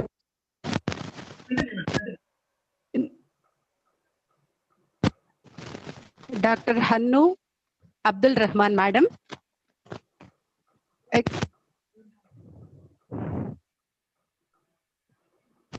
Can we increase the concentration of bioactive elements naturally at home? Is there any way?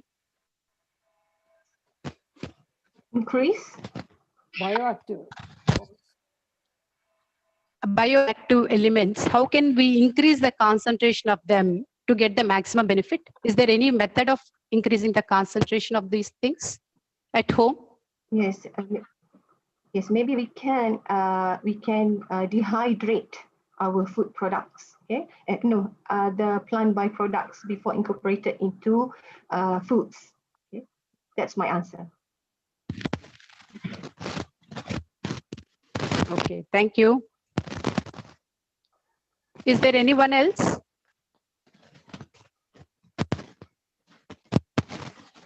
Is there anyone else? Okay, then we'll move to the second speaker.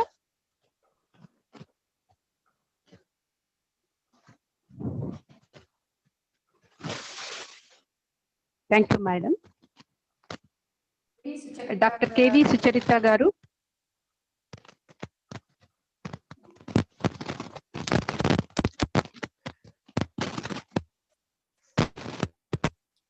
Hello. Yes.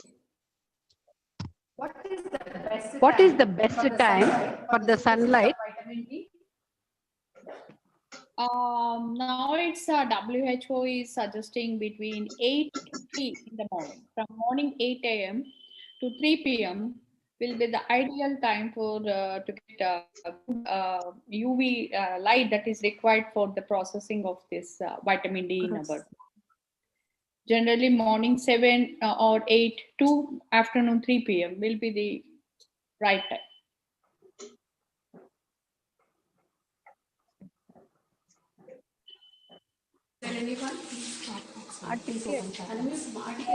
Two questions I see in the chat box that Mohan has asked. to suggest any good nutrition food for vegetarian people.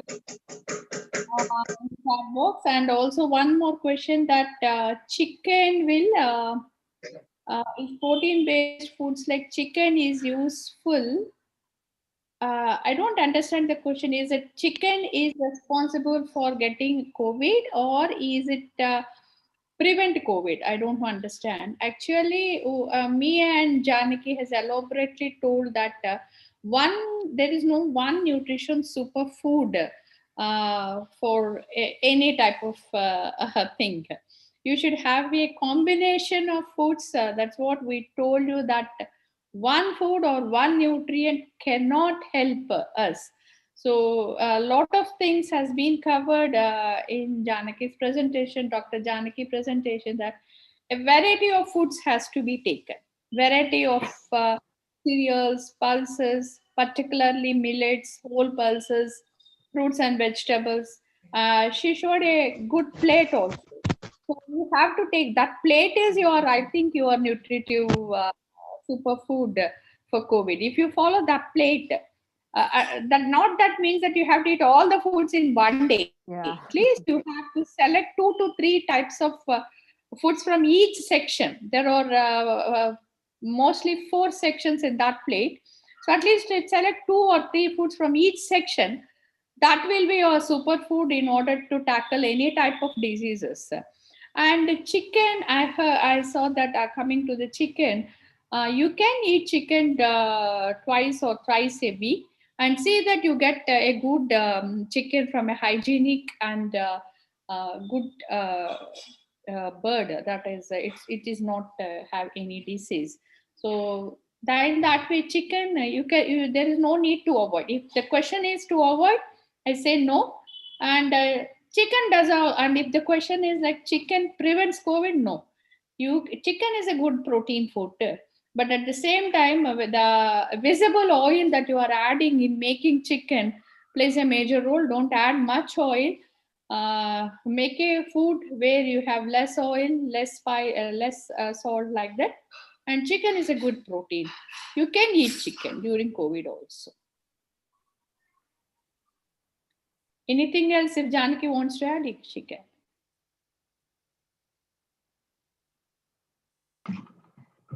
Any other questions, please? Yeah. Totapalli Mamata. Please ask.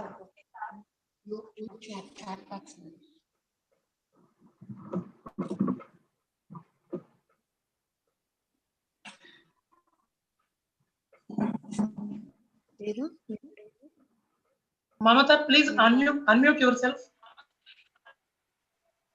and ask your question.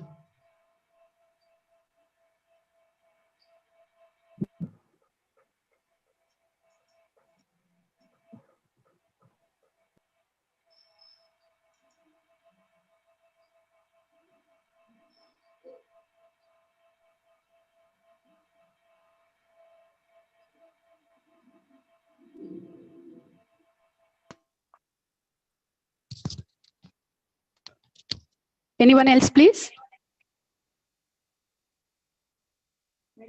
Madam, I have one question.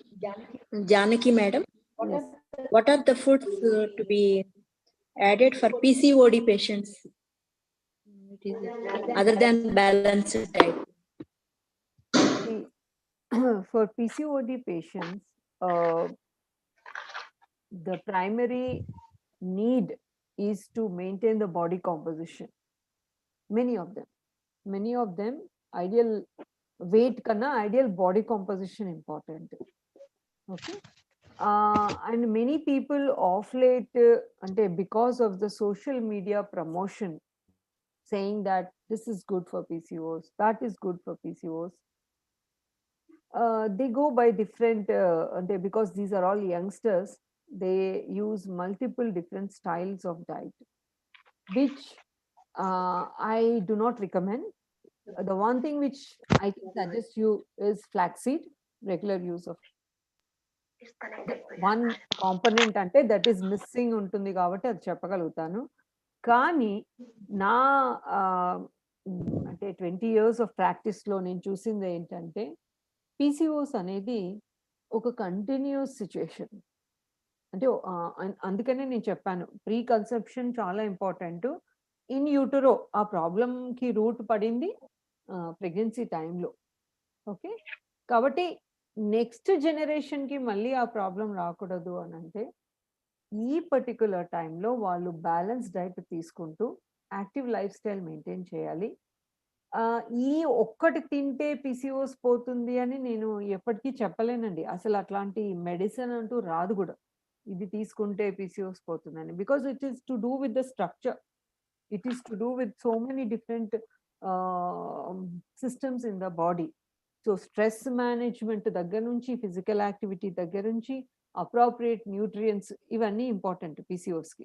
Even sleep, proper quality of sleep, cortisol levels, so many ఉన్నాయి actually అందులో. అందుకని ఏ ఒక్కటి ఇచ్చే దానికన్నా కూడా చాలా కామ్గా ఉండడము, అంటే కొంచెం మనము మళ్ళీ స్ట్రెస్ యాడ్ చేయకుండా వాళ్ళని అంటే కొంచెం సపోర్ట్ చేస్తూ, వాళ్ళ ఈ హెక్టిక్ లైఫ్ స్టైల్లో స్ట్రెస్ కమ్యూనిటీ ఆల్రెడీ ఇస్తుంది. మనం ఏం చేయాలి తల్లిదండ్రులాగా ఆర్ జనరల్గా పెద్దవాళ్ళలాగా అంటే వాళ్ళకి విడమర్చి సొల్యూషన్స్ కొంచెం ఎక్స్ప్లెయిన్ ఇచ్చి సపోర్ట్ చేయాలి వాళ్ళని. టైం పడుతుంది, బాడీ చేంజెస్ చేయడానికి టైం పడుతుంది. అండ్ చాలాసార్లు చాలామంది అంటారా లైఫ్ లాంగ్ ఈ డైట్ నేను ఫాలో అవ్వాలా అని. ఒక సిచ్యుయేషన్ దారి తప్పిపోయినప్పుడు మళ్ళీ దాన్ని నార్మల్సీ రావడానికి కొన్ని కష్టాలు పడాల్సి వస్తుంది. కానీ ఒక నార్మల్ సిచ్యుయేషన్ అంటే ఈ పర్టికులర్ బిఎంఐ, ఈ పర్టికులర్ యాక్టివిటీ, ఇలాంటి క్వాలిటీ డైట్ చేసినప్పుడు ఆ అమ్మాయి పీరియడ్స్ నార్మల్గా ఉండి హార్మోన్స్ నార్మల్గా ఉంటున్నాయంటే ద బాడీ ఆ పర్టికులర్ సిస్టమ్కి అది సరిపోతుంది. సో అది ఎప్పటికీ మెయింటైన్ చేయాల్సి ఉంటుంది. Thank you madam. Ma'am, I have a question. Yeah. Nowadays, most of the dietitians are recommending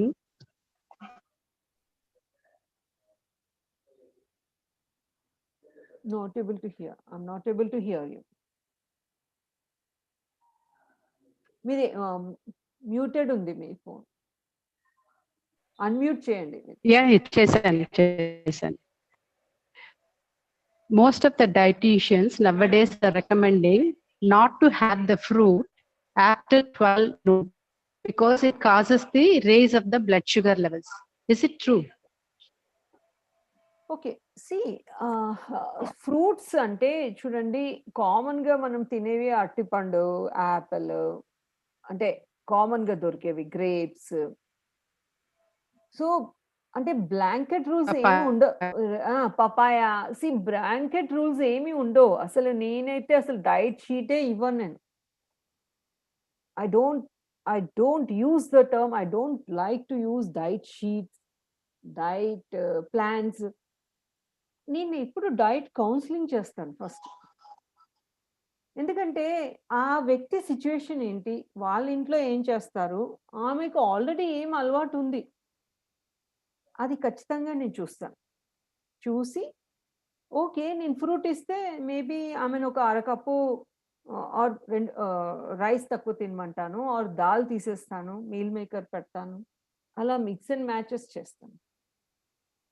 okay, so time అనేది ఇవ్వాలి. No, somebody is sleeping at 11 o'clock or she is actively sitting and doing something. Fruit తీసుకుంటే ఏం కాదండి. 1000 రకాల అంటే 30-40 types of fruits ఉన్నాయి. అలా general statement ఎలా ఇవ్వగలుగుతాము? వాటర్ మెలన్ తీసుకున్నారు అనుకోండి, అందులో అసలు కార్బోహైడ్రేట్సే ఉండవు, అంటే ఎక్కువ ఉండవు. సో కానీ అంటే హెల్తీ ఫ్రూట్స్ తీసుకోవాలి. I think the question is the time of intake of fruit, right? The time of intake of fruit అనేది స్పెసిఫిక్ గా ఏమీ ఉండదు. It has to be preferably in between the meals. Yes. In between the meals అయితే ఇప్పుడు ఆ వ్యక్తికి glycemic index problem ఉండే, అంటే ఈ ఇన్సులిన్ సెన్సిటివిటీ ఉందనుకోండి పీసీఓఎస్ లో, అలాంటప్పుడు నేను ఇన్ బిట్వీన్ మీలే ఫ్రూట్ ఇస్తాను. along with the fruit kanna. Along with the dinner or main meal, I will give salad.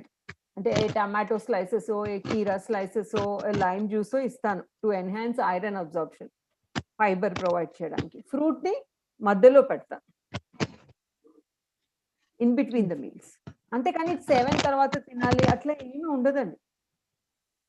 Generally, if sorry to interrupt, to add on to Janaki's, generally now we are saying that a mid-morning or it's right answer to the question is like fruits if you consume in the mid-morning or mid-evening, that will be more beneficiary. Okay, and the competitive of nutrients is also there. So I think there is no straight answer to that. ఒకవైపు నుంచి నేను ఇందాక నేను చెప్పింది ఏంటి, మీరు complex diet తీసుకోండి because diet లో కాంప్లిమెంట్ అవుతుంది మీ ఐరన్ అబ్జార్ప్షన్, మీ అన్ని న్యూట్రియన్స్ అని. ఇంకోవైపు నుంచి నేను ఫ్రూట్ లంచ్ డిన్నర్ లో తినకూడదు అని బ్లాంకెట్ గా నేను చెప్పలేనండి. Okay, it depends upon what fruit, it depends upon what the child is used to having. అమ్మాయికి రైసే ఇష్టము డిన్నర్ లో అంటే నేను చేంజ్ చేస్తాను. అంటే నాకు రైస్ ఏం పర్వాలేదండి, నాకు ఒక యాపిల్ ఇచ్చేయండి చాలు అంటే చక్కగా యాపిల్, కొన్ని నట్స్, ఒక బౌల్ పెరుగు నేను ఇస్తాను.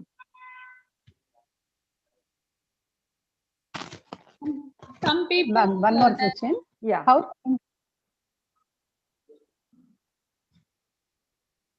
Dr. Sucharitha, please continue. Yeah. To add on to Janaki answer, some people doesn't get sleep if they don't eat rice. So there are so many things possible. So unnecessarily throwing them into stress. అంటే ఇప్పుడు ఒక diabetic patient general గా చూస్తున్నాం అంటే I'm not blaming the doctors, but diabetes at the age of 40 and go to immediately stop eating rice, take chapati, take ragi means already they are in a stress condition, it adds some more stress to them. So which should not be there. So slowly you have to counsel them and ask them to alter their plate. That is more important.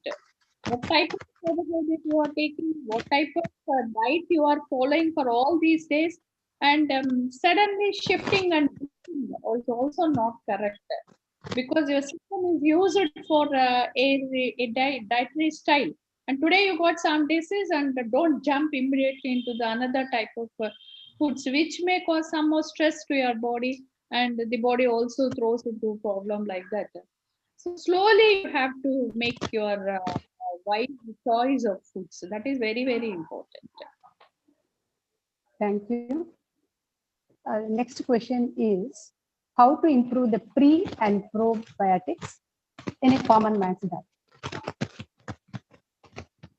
Yogurt, as you said, it is expensive.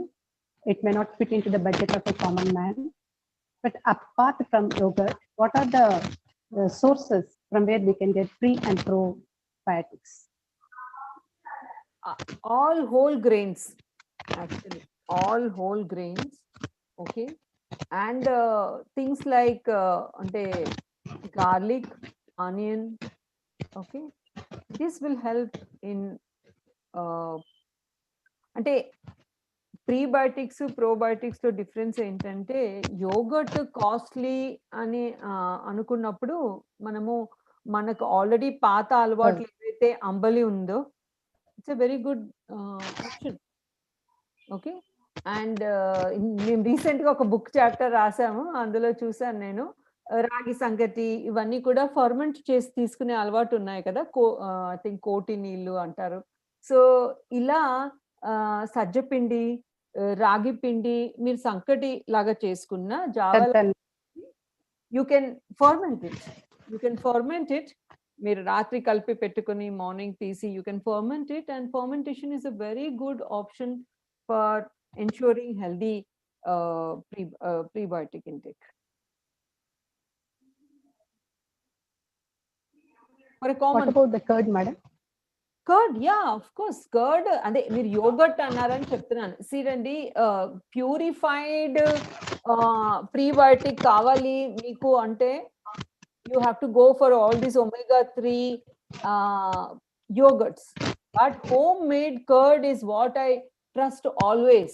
Homemade curd, buttermilk, ఈ lot of కట్టు చారులు ఉంటాయి కదండి, మనం పప్పు ఉడకబెట్టేసి ఆ water ని కట్టు చేస్తాము, లైక్ ఫర్మెంట్ చేస్తారు over night. That is also very good actually.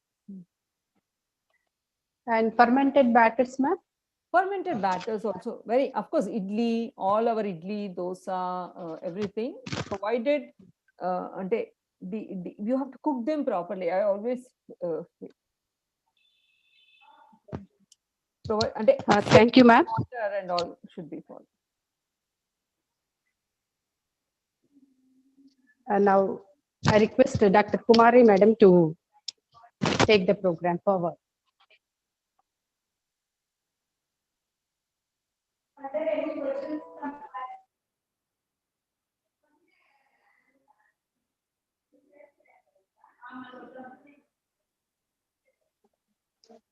Subramanian sir, Ma'am. did you see the chat box, sir? Are there any questions from the participants? Yes, ma'am.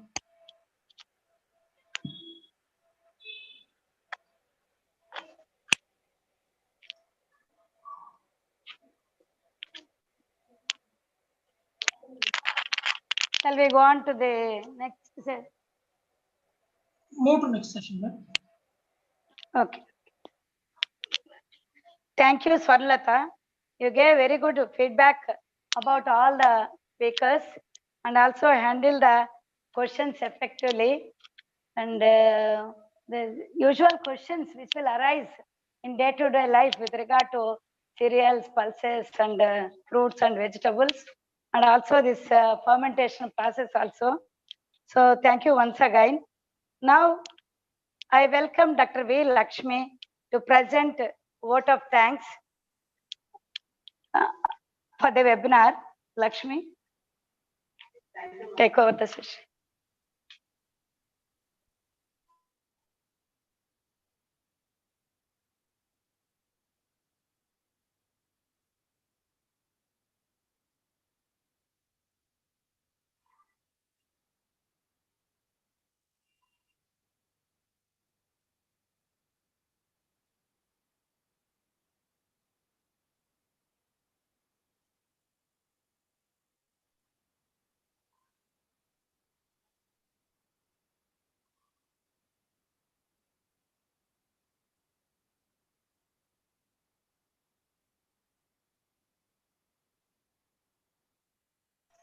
Lakshmi ma'am, please unmute yourself.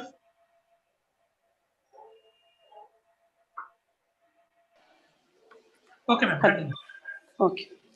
So a scenic and radiant afternoon to everyone present. This is Dr. V. Lakshmi, lecturer from the Department of Homescience. I'm obliged to propose a vote of thanks. First and foremost, I thank the Almighty God for making today's event a splendid success. With His blessings and grace, we were able to make this event what it is. On behalf of the Department of Home Science and the entire fraternity of this institute, my sincere thanks to the guest of honor, Sri S. Bhargavi, IAS, JEO Health and Education, TTD, Sri C. Govindarajan, Devasthanam Education Officer, TTD. An exceptional credit to our venerable principal, Dr. K. Mahadevamma, for inspiring us to do our best and stand behind us as a pillar of power. On behalf of the organizing committee, we are grateful to the speakers, Dr. Nurhanan Abdul Rahman, for sharing her valuable inputs and findings with us. We are thankful to the speaker, Dr. K.V.Sucharitha ma'am, for providing vital information to us. I would like to express my deep sense of gratitude to Dr. P. Janaki srinath for enlightening us with enormous information. We are most thankful to the participants for spending their immense amount of time.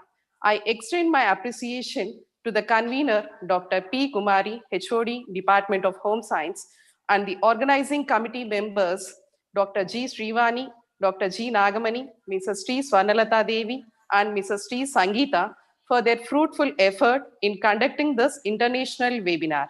And last but not the least, we express our thankfulness to those who worked in the front line and behind the scene to execute this webinar, and special thanks to Mr. P. Subramaniam, the technical advisor of this webinar. I would like to end this event with a saying, our food should be our medicine and our medicine should be our food. Thank you once again. And I would like to forward this session to Dr. P. Kumari ma'am. Thank you, Lakshmi. Now I request all the participants to turn on your videos for gallery photo. Subramaniam sir. Okay, ma'am. Okay. I request all the participants to turn on your videos for gallery photo.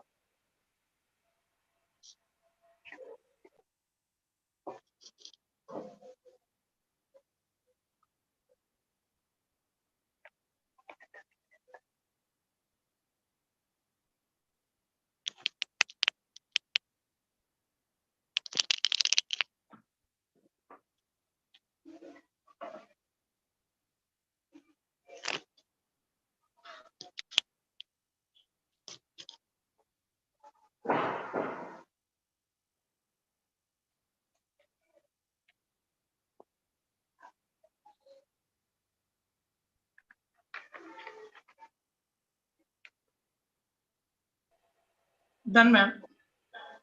Okay. Now we will end the session with national anthem.